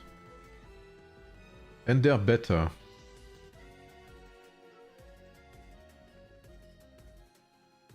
Which is good. Don't get me. This is good, but they should improve the rewards of Parade of Wonders. That's my point. Which Rams lineup would you recommend to run? With Scipio and Zhuge Liang, or Charlemagne and... Oh, you mean Ramses. The best lineup I had for Ramses was Ramses, Scipio and Zhuge Liang. Zhuge Liang for sure is the best hero for Ramses. Then if you want to play Sun Tzu, the best for me was Sun Tzu, Charlemagne and Zhuge Liang. What's up, Victorico? I'm doing good, man, thank you. Finally a live where you join in, Victorico, and I am not offline. Or I'm not quitting, so... What's up, man? Hope you're doing good as well.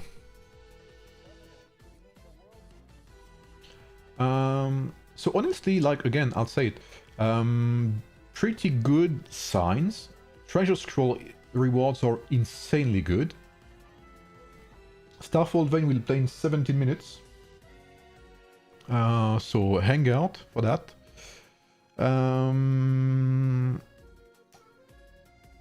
Where is it? Parade of Wonders is a good idea. It is good that they added achievements of some sort for Wonder Contest. This was badly needed.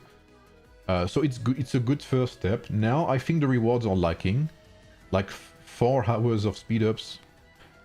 Not even 1 million resources is like very low. So this needs to be like 10 times or something. Make coins rain, I think is very good. Again, I can see myself play that, you know, in my free time and get some free rewards. Battle contract is good because I like some mini games, you know. Like the good thing about that is you don't have to do it if you don't have the time. The rewards are not like insanely good so that you have to spam it daily. But if you have time, it's still good.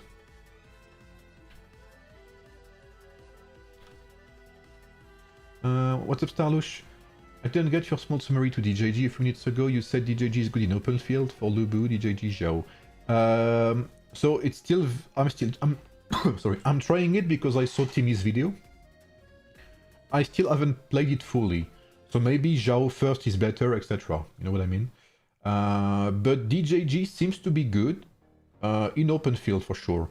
I don't know if, I mean, DJG basically is more stable than Attila because she's not very RNG oriented. She's a very, you know, predictable hero, let's just say that. Whereas Attila will provide spikes of damage.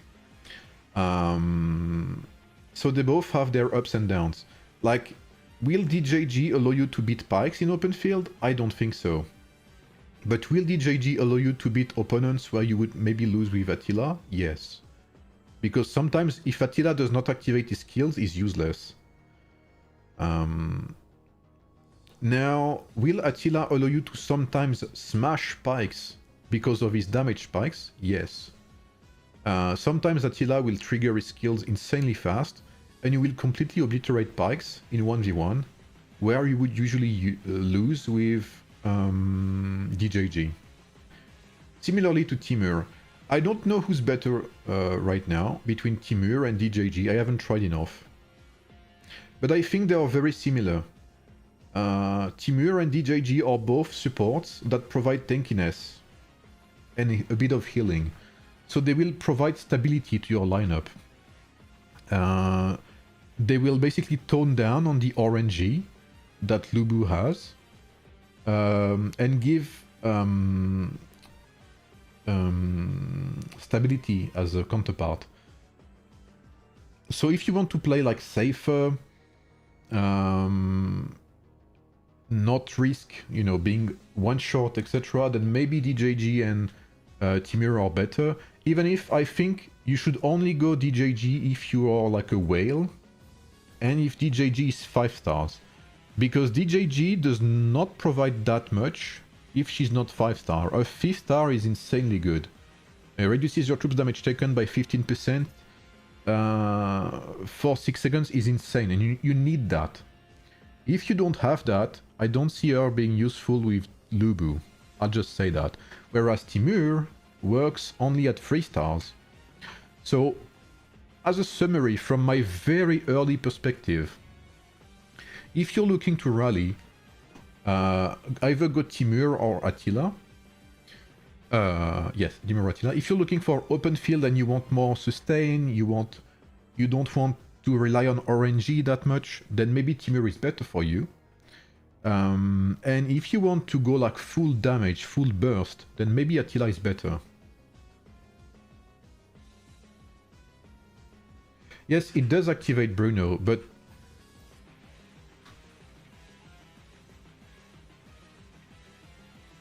with this skill, let me show you. This skill has two effects. First of all, if you activate your signature skill, and it has to be active or secondary strike, otherwise it does not work, then your customizable skill damage increases. But this does not work for Lubu, because Lubu's signature skill is not active or secondary strike. But when you use your customizable skill, which Lubu has secondary strike customizable skills, you increase the activation chance of your signature skill by 2% up to 8%.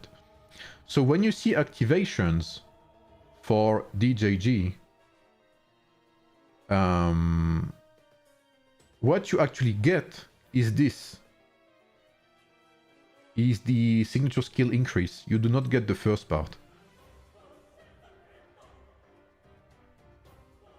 Maybe I have something to show that. Where is it?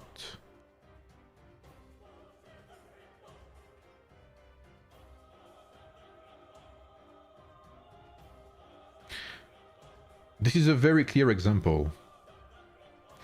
This activated 9 times. If what you said was true,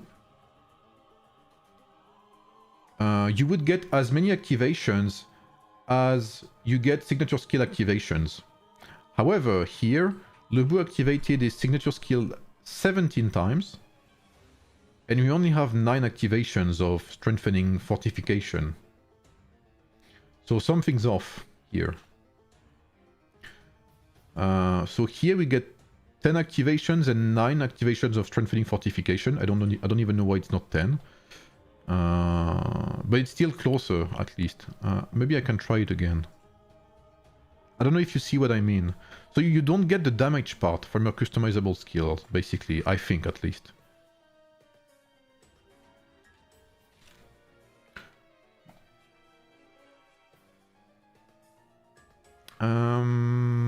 Supply bounty. Maybe the battle end at the booster. That is very possible, yes.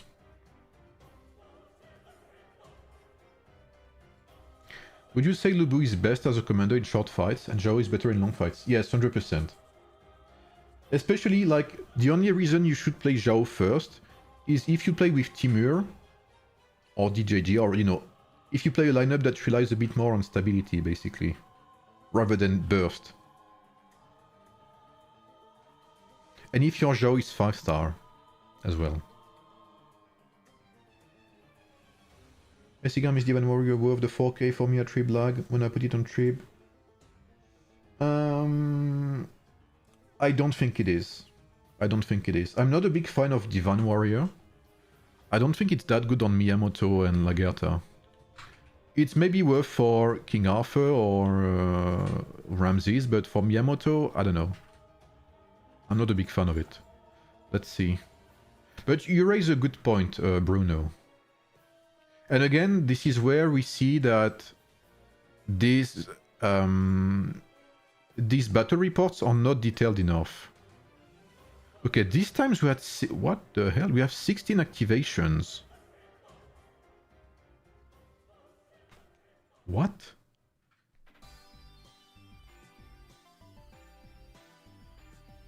It doesn't make sense.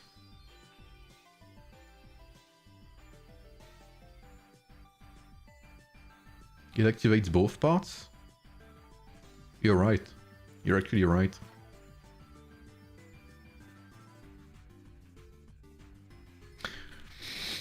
I don't know. To be fair, you raise a very good point. It would need to be tested, but the only way to test it is like do 30 tests with and without and compare the damage per skill. That's the only way to do it. But you need an insane amount of tests to really see the difference because of the critical strikes that would mess up your tests. What ring do you suggest? On Miyamoto, I like going with like Ring of Deer. Skyward Knight is good, I believe. Ring of Deer, Skyward Knight. Then as a third ring, you can either go like Ring of Bear if you want more DPS. You can go with Ring of Tranquil Water if you want more tankiness. What else? You can go... if you're really low budget, you can go with Ring of Clover as well. What do you think is the best ring for rallies for the Lube lineup, including the new league rings? Definitely Daisy and Nightwolf. This will not change, I think. Then, let me see. As a third ring... I still believe this is not too bad, but this would need to be very high level. Lofty Mountain would be decent in rallies, for sure.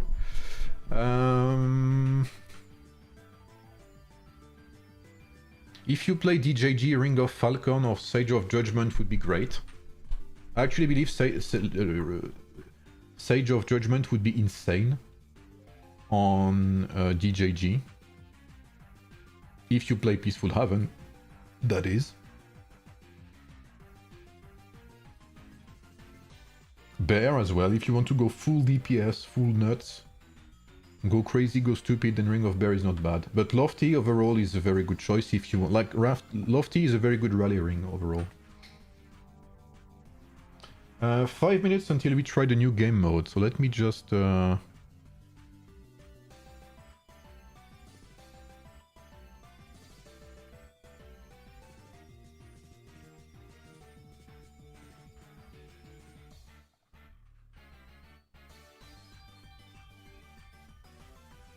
Let me just remind people.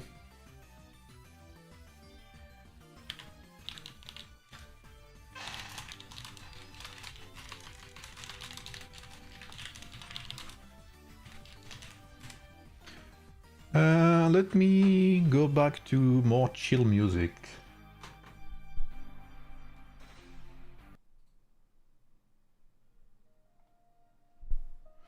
Is Celeste Spark not suitable for rallies? Celestial Spark... Yes, it's not bad for rallies. It's not bad.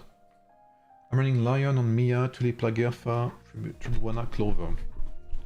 Lion is not that bad. Lion is a pretty good filler ring.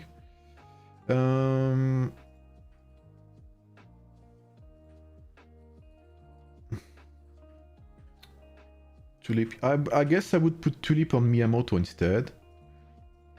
Clover on Tribuana, and maybe Ring of Deer on Lagerta or something. Or if you want to get a legendary ring, Zynon, probably Tranquil Water would be the best. Tranquil Water is one, if not the best legendary ring that you can invest in as a low spender or free to play. Tranquil Water will never be bad regardless of which lineup you use it on. It's always gonna be a good choice. What's up, God tier?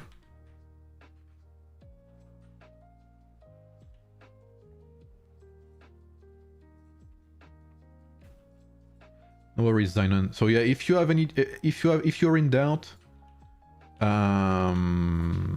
it will never be bad. Like Tranquil Water will never ever be bad.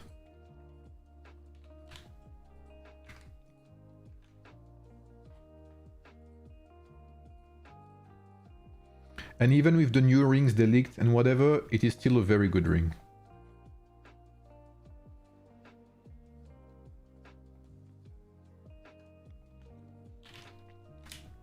Do you have any leaks of what heroes will come in Season 7? Sadly, no.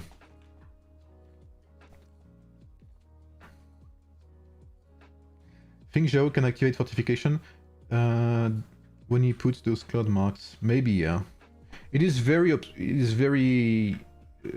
shady. We don't know much, sadly. We need 5 Tranquil Waters here, real. What's up, Taz? How are you, bro?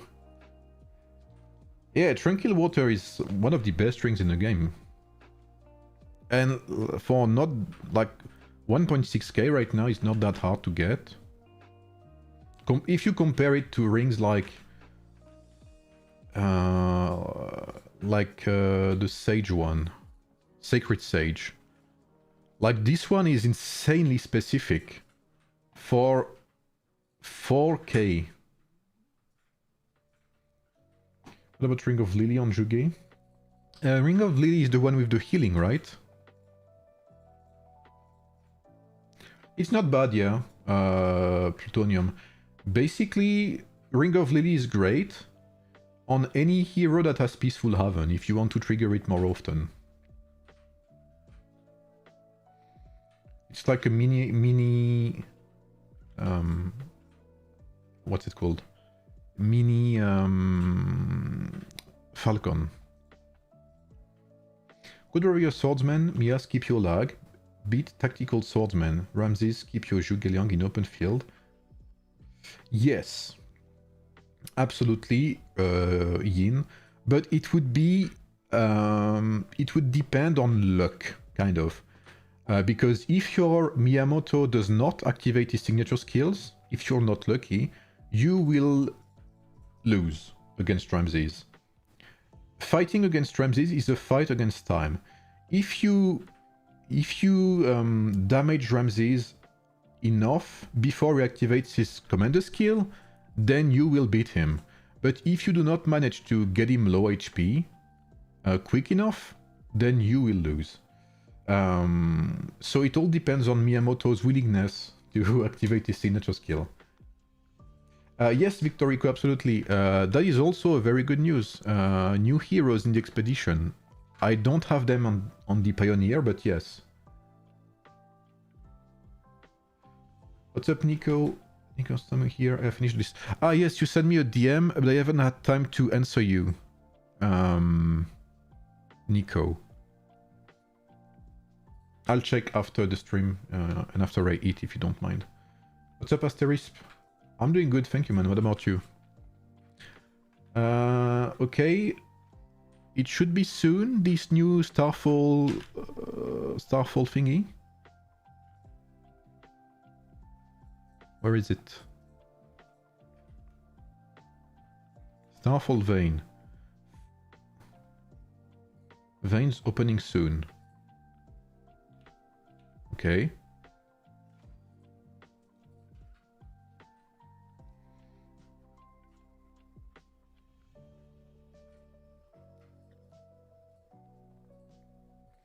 I started playing Free Kingdoms. There is people that used to be in Shi that also play it, but sadly servers get full very fast, so I couldn't join them. I haven't tried it yet.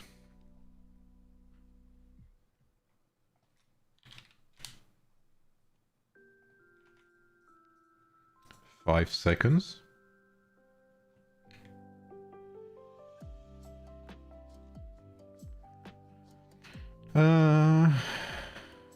Oh, so we know what buffs apply and what buffs don't apply. All your troops will obtain plus 100% marching bonus. That's good. Oh, what's up, Nerf? Thank you for joining the channel, bro. Thank you, welcome.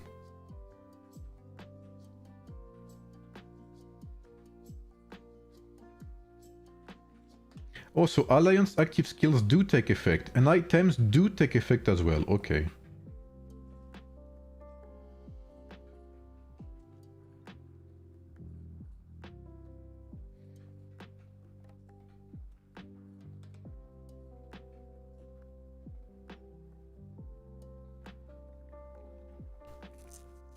Okay, so yeah, you should try to kill as many star attendants, or tribes, as you could. You should try to gather as much as you can as well.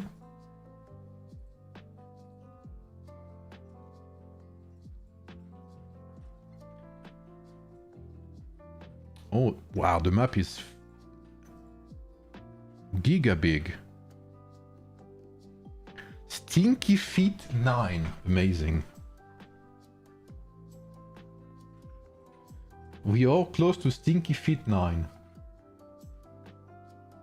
Free Kingdom is amazing. Is it? Maybe I'll try it then.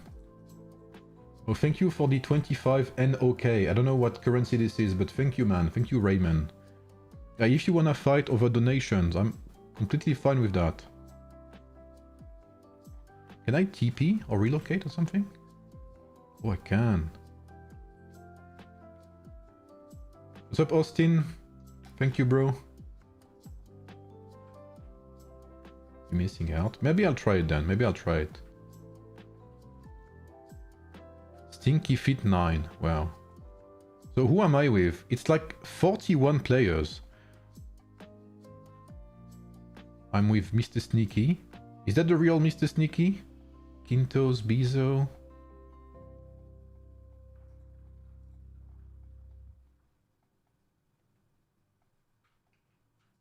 Okay.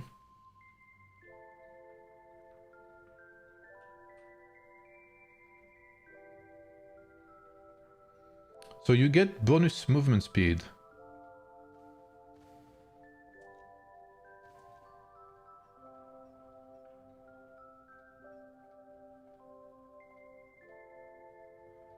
Star Attendant. Okay, so we'll try to get... You have your tab here. You have the achievement tab. It's behind me. It's here. You can check here the achievements that you need to do to get more rewards. And you actually get some pretty decent rewards.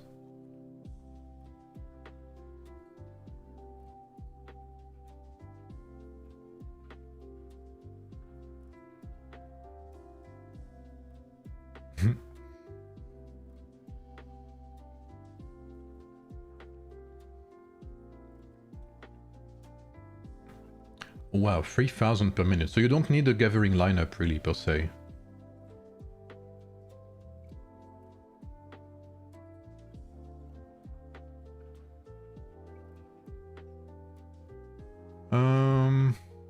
And we'll need to destroy whatever this was called. These towers or something. So it's... Oh yeah, no, this is the center. Oh, it's not that big. Okay. Star Attendant. Okay.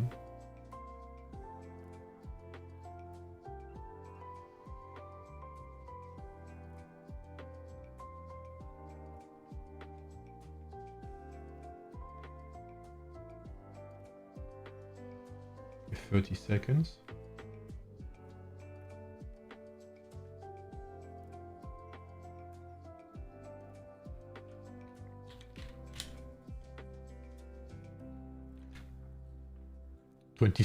Are we ready, lads? What rank do you think we'll have? 42 of us now.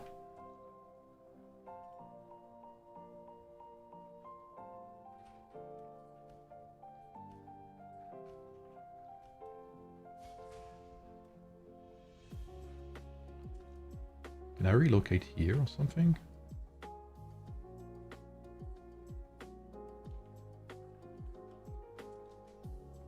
Guess it's no use.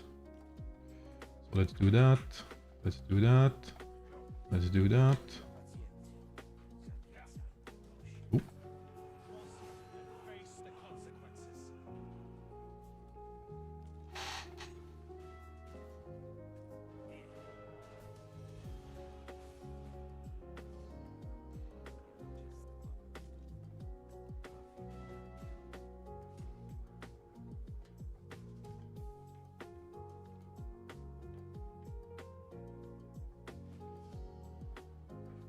So,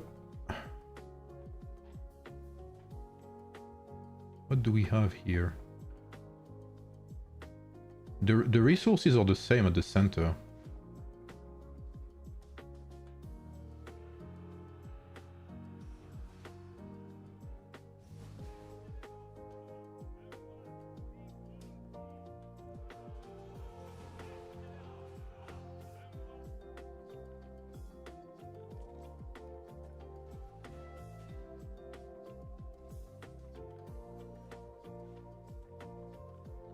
It does gather pretty fast.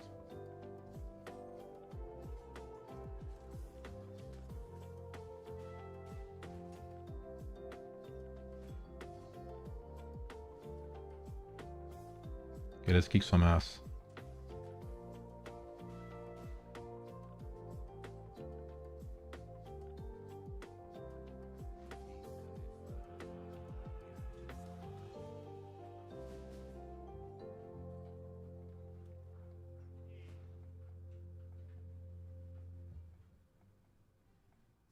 It's funny they have bots for this game mode, by the way. I mean, it's Pioneer server, but still funny, I think.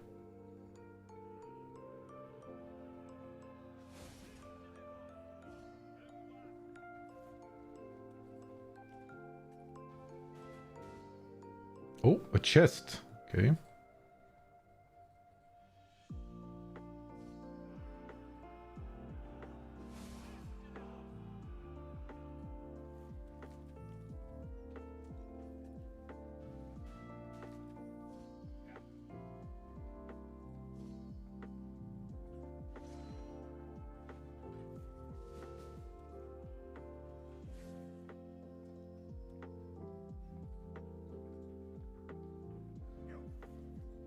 Sneaky's on fire.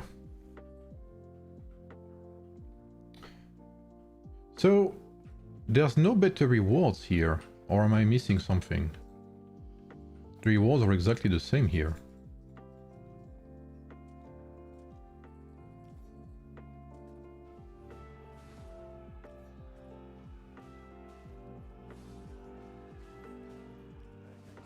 What's this? Oh, I can recall all my troops at once. Okay.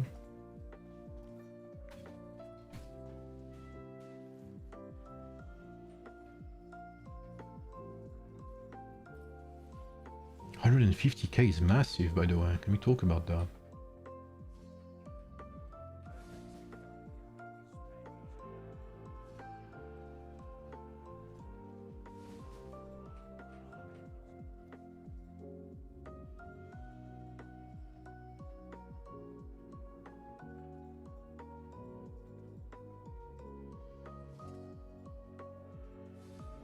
Radiant Attendant appears in 1 minute.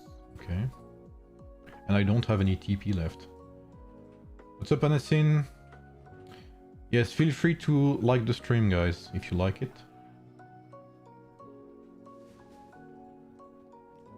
Oh, what's this?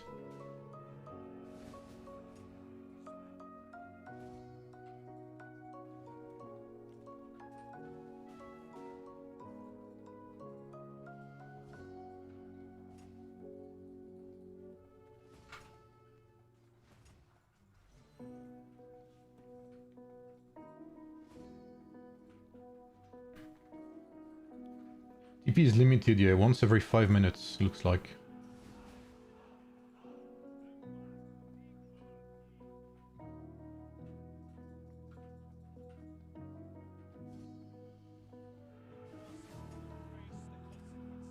Oh, okay, great.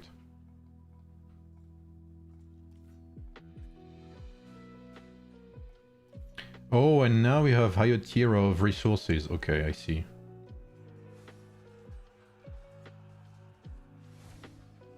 Oh, this guy's looking for trouble or what?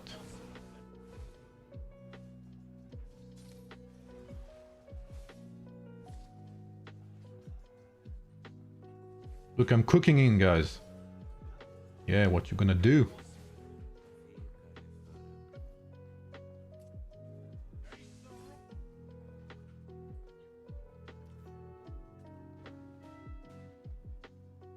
Boogeyman.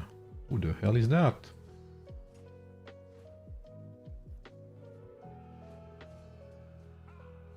Please die, sir.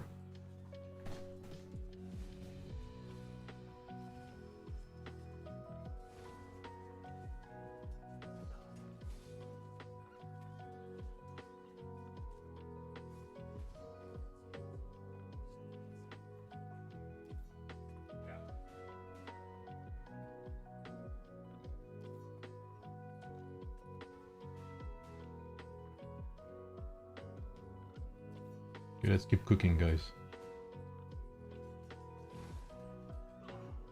They got me, Boogeyman.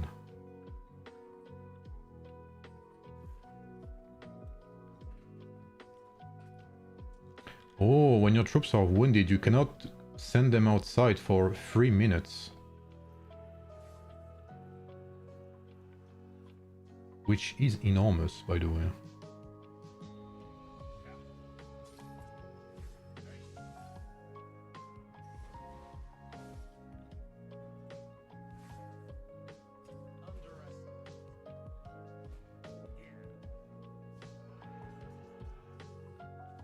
I don't think you lose troops per se in this event.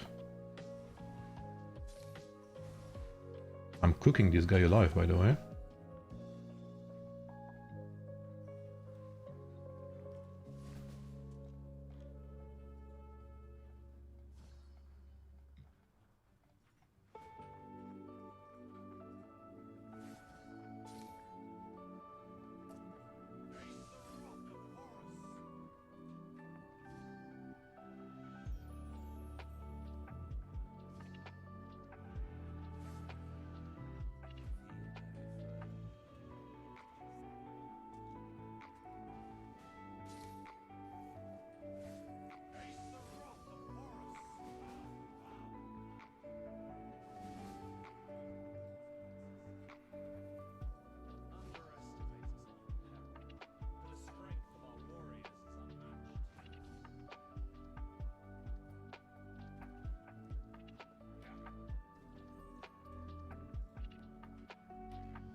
Troop intensification. Okay, whatever that means, sir.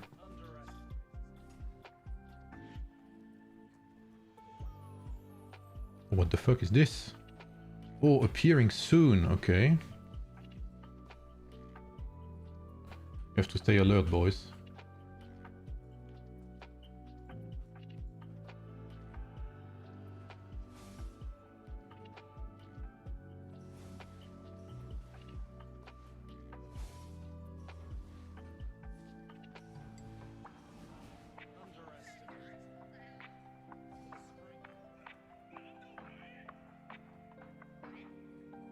One minute.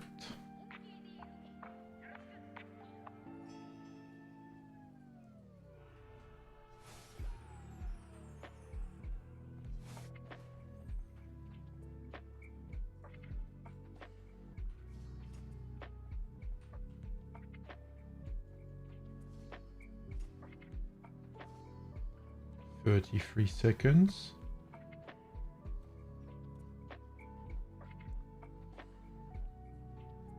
Is there any other tower around here? I don't see any. So I'll go and kill this guy.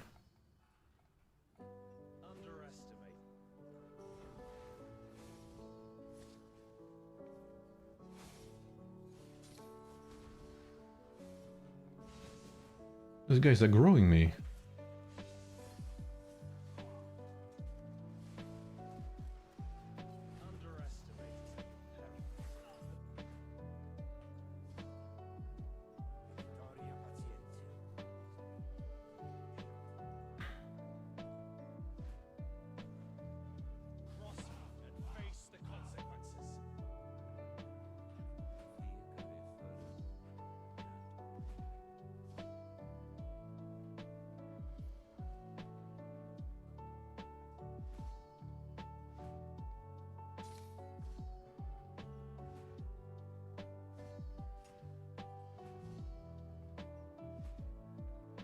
Okay, we get some big rewards here.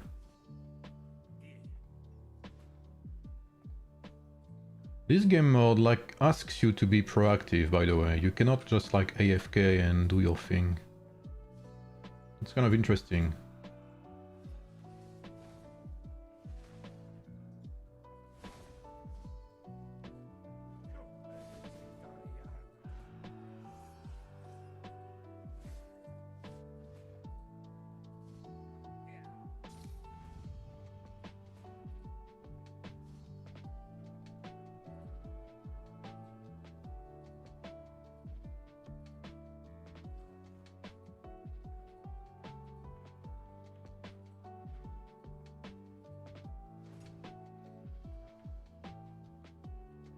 Can I see the towers on the map?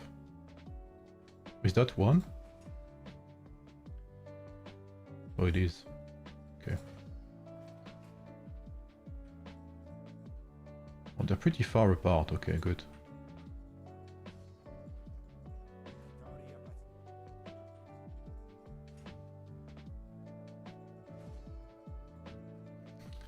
Bad event, no zeroing. Nah, honestly, so far it's pretty fun. You need to be active. I like that. You cannot just stay AFK and do whatever.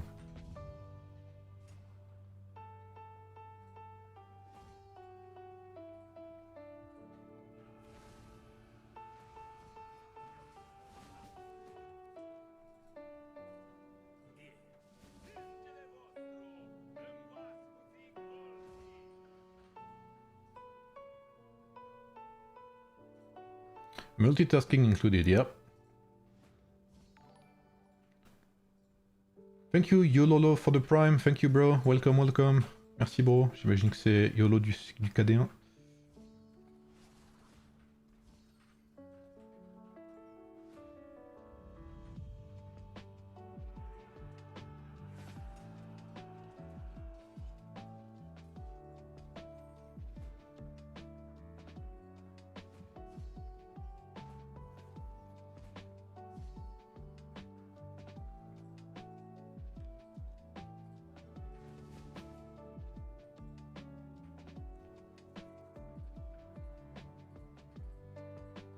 Yeah, so far gathering doesn't seem that interesting.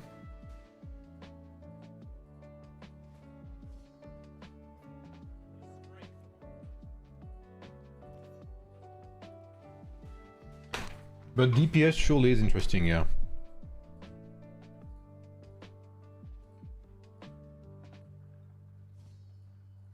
So in 5 minutes, I mean 6 minutes, we'll be able to get these towers, these eternal towers.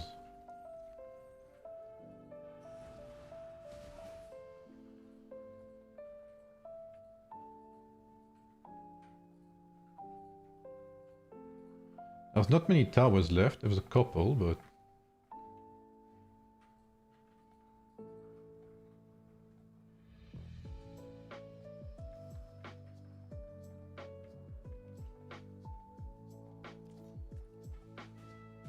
So I'll have my TP before the 5 minutes.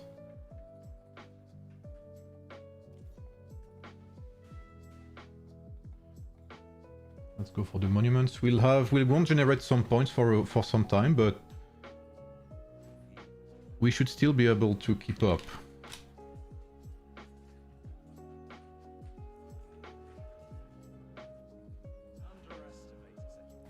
I have one monument here.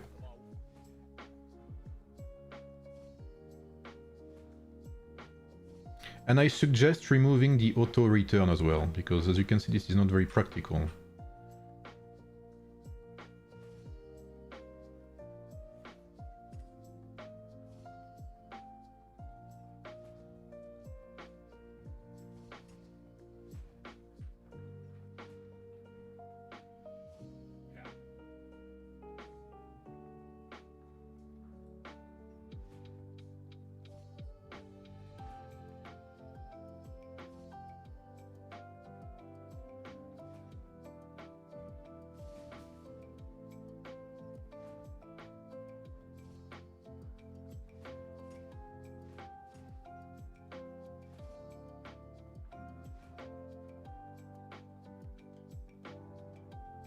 Any? Yes, bosses. Let's go.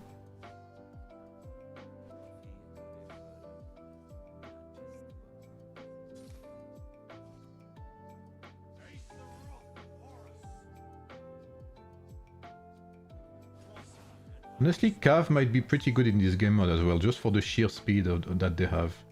I feel like speed is what you want in this game mode. I feel Lubu is amazing in this game mode, because you can basically roam around everywhere, kill tribes in a second, and you know, and you're good to go basically.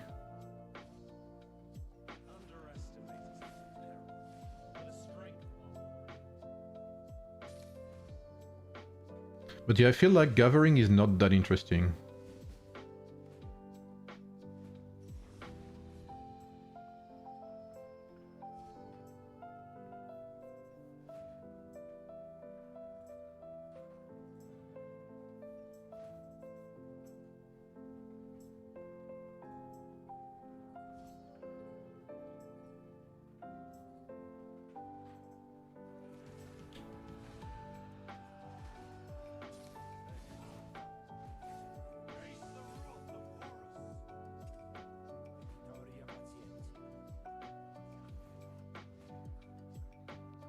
Three seconds before the towers. Let's try to pick an interesting spot. Is it even cross server? It is cross server. It seems like it is bound to your stellar glory. I think he lost his connection. Really? Oh fuck me, man.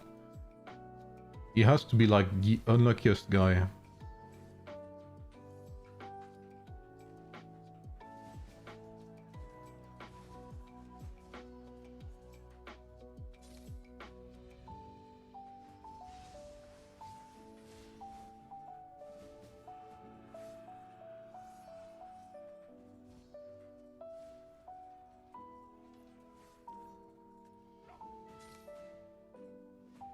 I'll just kill tribes until the timer's over, I guess.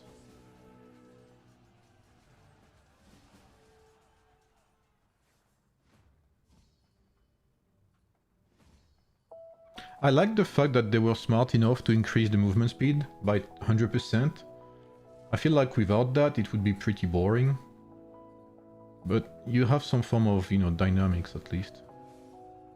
And right now there's lots of bots because there's not that many of us on the Pioneer server. But I feel like with enough people, like in a real, you know, in a real life condition or real life situation, I mean real game situation rather, this must be a pretty interesting event. So 1 minute and 11 seconds before we can... before the towers are open. Was there more people in Pioneer before? Yes, because usually it's open to everyone, but this time it was open to like only a couple of people.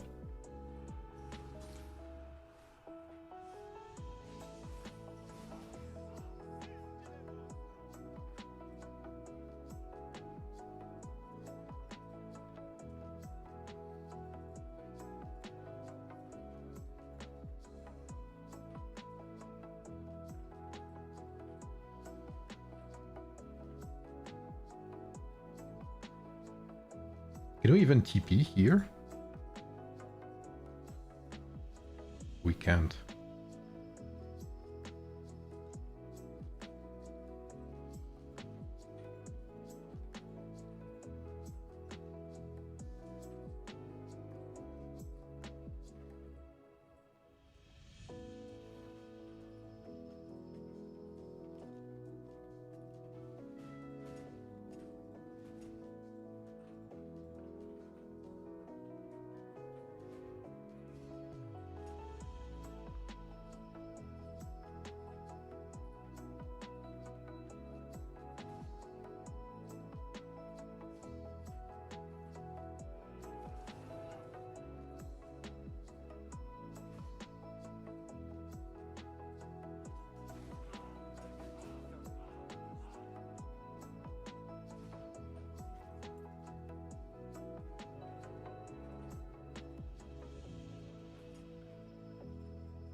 We're playing double swords, the sneaky.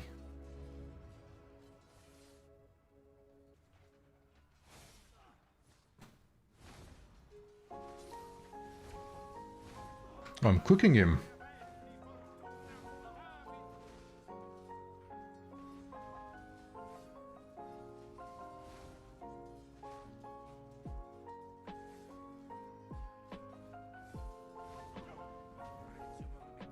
Okay, he's very low HP.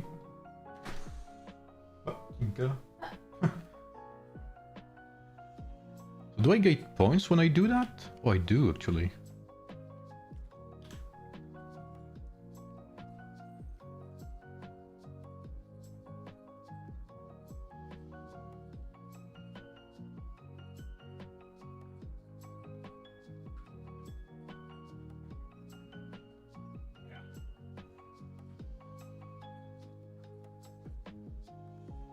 I think it's better to recall, heal my troops, and then come back. Yeah, Pilar's better. That is most likely the thing to do.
Send him home.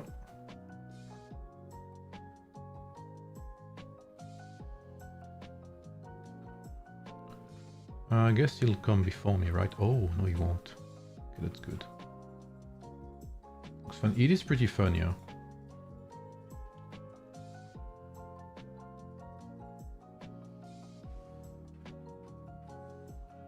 And again, you have to be active. You can't just like... You can't be AFK and, you know, let it be, basically.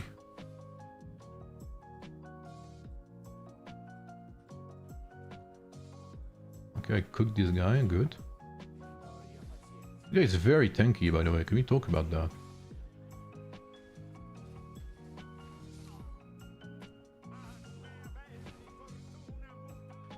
I have 3 towers. If I can hold them, I'm actually in a pretty good condition here. Pretty good spot. I'm being attacked though. By 2 people.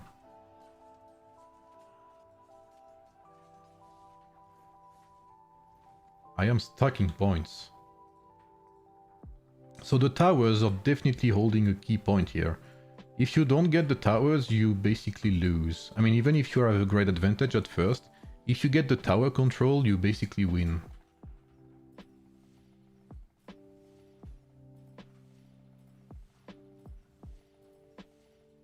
I like the fact that we don't lose troops as well.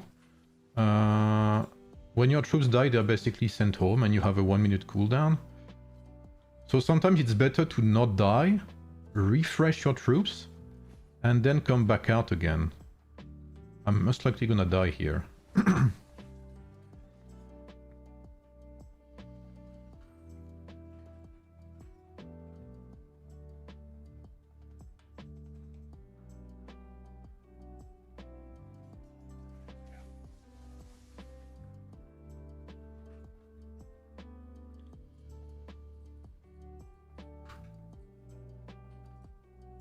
Oh, and the debuff stays, no?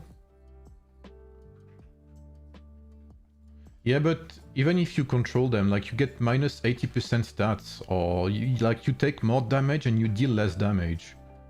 So even if you're like a Kraken, at some point you're gonna have to leave your tower. There's no way around it, I think.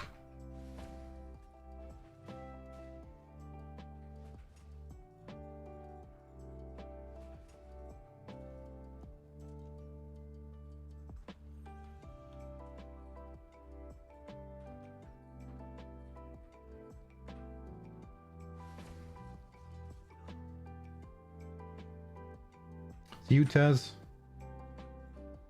Yeah, like this, like when you have 40 real people in there, it must be very chaotic. Honestly, it's pretty good. I like that. I like that a lot. This guy will kill Bezo most likely, so I'm gonna head to his tower.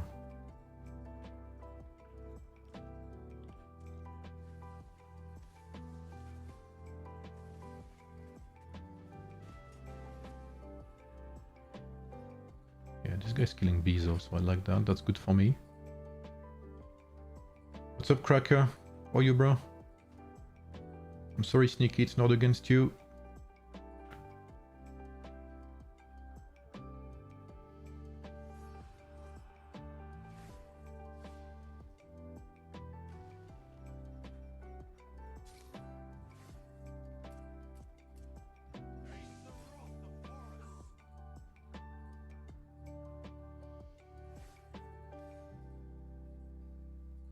Okay, Bezo will most likely kill me instantly here.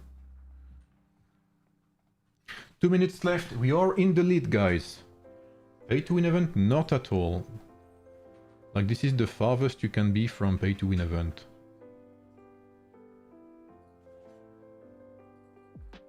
Like, honestly, if everyone gangs up on Krakens, there's nothing they can do in these towers.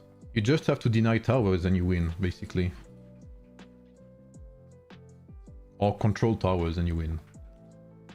So, like, if the whole lobby decides to swarm you and prevent you from winning, there's nothing you can do.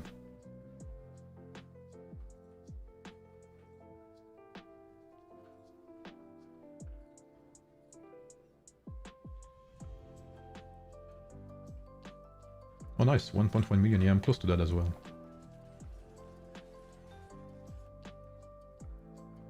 Oh, I'm getting attacked in this tower.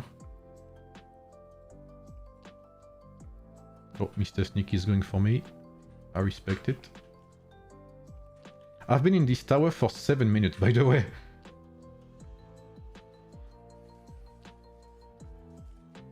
Oh, I'm being kicked out of every tower now. But I think my lead is pretty solid now. I don't think I'm in trouble.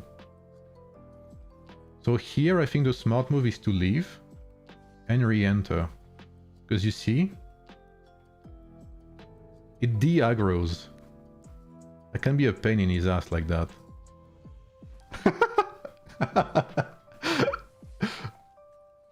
Honestly, I think the right move is to do this and recall. You can recall your troops instantly, which has a 10 minutes cooldown, and it's actually pretty good. Do you know if buff items work? Yes, they do. Yes, they do.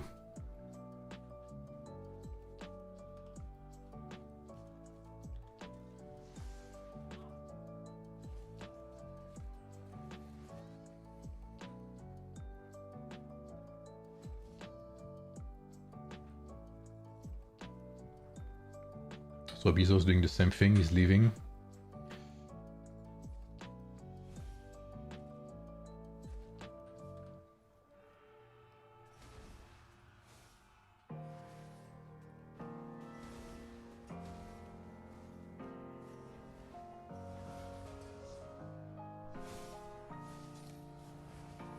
And GG lads, we are first.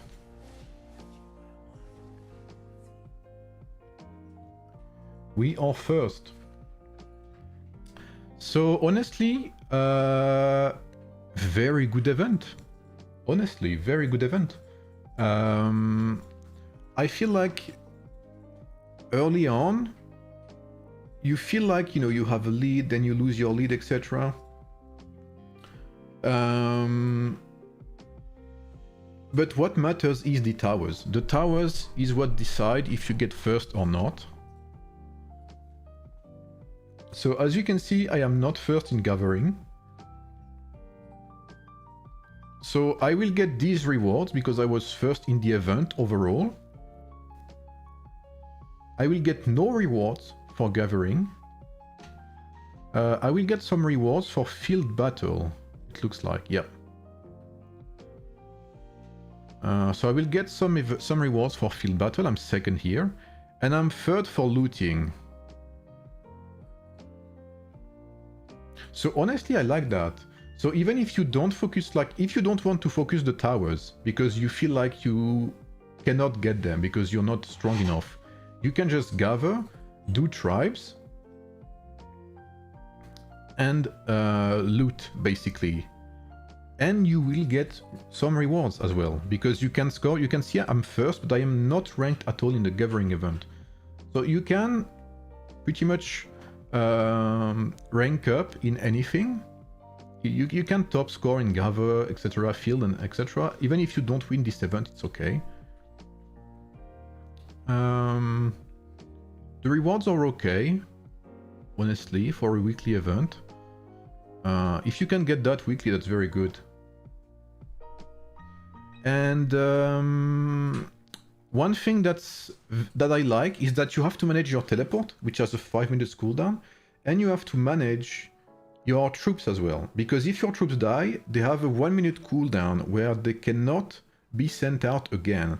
So sometimes it's better to recall your troops, refresh them, and then send them out, rather than wait 1 minute for them to be able to go out again. As well, you have a recall. You have a free recall button where you can recall all of your troops at once, which can save you from that 1 minute death timer. And that recall has a 1 minute cooldown, so use it wisely. But honestly, I enjoyed that game mode.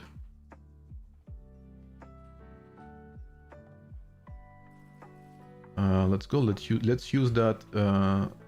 Let's use that Vein Sovereign.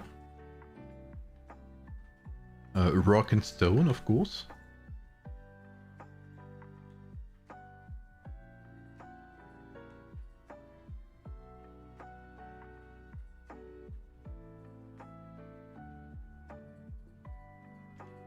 Oh, what's up, Rise? Rise, if you're here, what's up, man? I sent Discord vocal after you done this. Can chat about the thoughts if you want. Yeah, why not? I have to go eat because my fiance's home and she's been waiting for us to eat something for some time now. One time, use recall button. The recall button has a 1 minute cooldown. It's like an automated recall. Like it recalls all of your troops instantly. Like they are sent home instantly.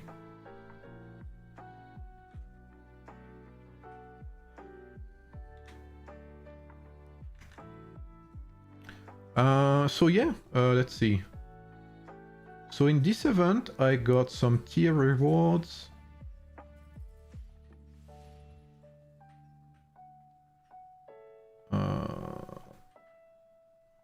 Yeah, more rewards. Honestly, good rewards. It is one time, but still. And I got some achievements rewards as well.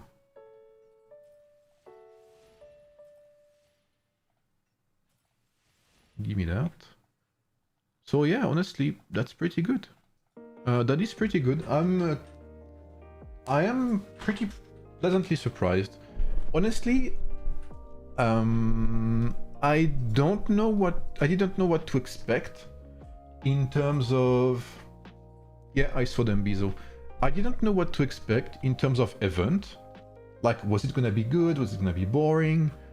Was it going to be like only farming, etc.? But turns out it's actually pretty more... It has more depth than I expected. And I feel like if you're in a lobby with 40 players, this has to be insane. Like, this has to be epic. So I can't wait to see that drop out on the new servers, I mean on the global servers, and see how it turns out. But so far, yeah, that's very enjoyable. Honestly, the event is good. I can't say anything bad about it. And the fact that they thought of the towers to nerf Krakens, like if you stay too long in the tower, it doesn't serve you, like it's bad. I mean, you lose stats, etc. You lose defense, etc. That's very good. So I can tell that they really tried to think of different aspects for this event to make it as balanced as possible. And honestly, it looks good. We have to see what the matchmaking will be like.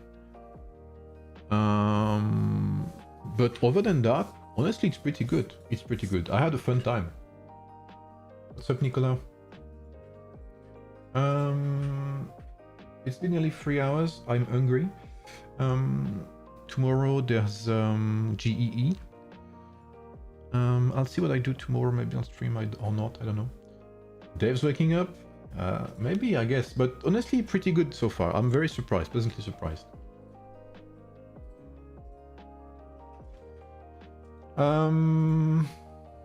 So yeah. That's about it.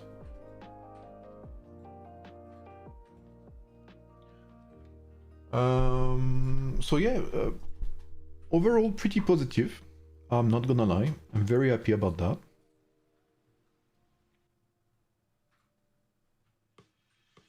I did some earlier, Austin. I gave some thoughts on it, but it's very early. I haven't tested much, honestly. But I have to go, sadly, right now, so... I'll do some more maybe this week. Maybe this week I'll do another stream with testing only. So yeah, honestly, pleasantly surprised, as I said. I'll make a video about that, most likely this week. If you have not seen today's video, I will share the link. You can have a look. Give it a like, give it a comment, even if you've seen it. It helps a lot with the algorithm. Just a like and a comment, whatever it is. There's some information about the new events. The next video will be about of course, STARFALL VEIN, so I'll give some thoughts, just like I did. It will be a gameplay video as well, and it will showcase the events which we saw earlier, basically. That will be the roundup.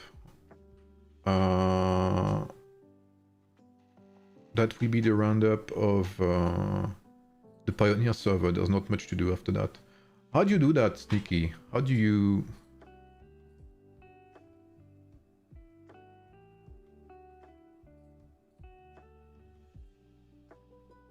Yes, someone told me you had a disconnection or something. And I said you had to be the unluckiest guy.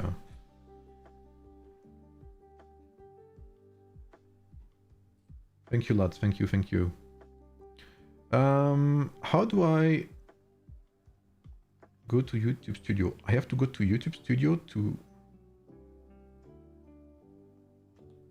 There's no option to share directly to Miwaki? Then edit stream.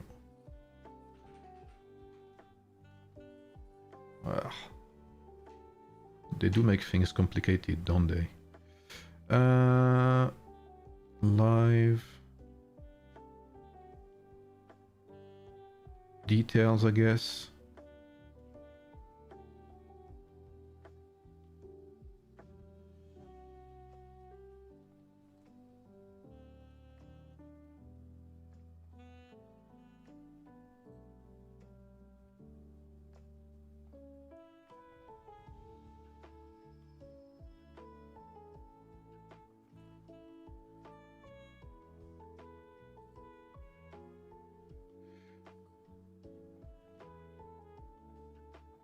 I have stream settings, but... edit, okay.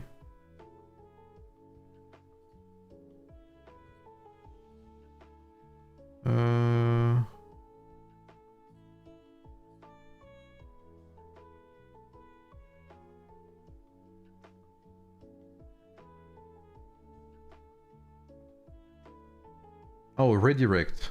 Is that it?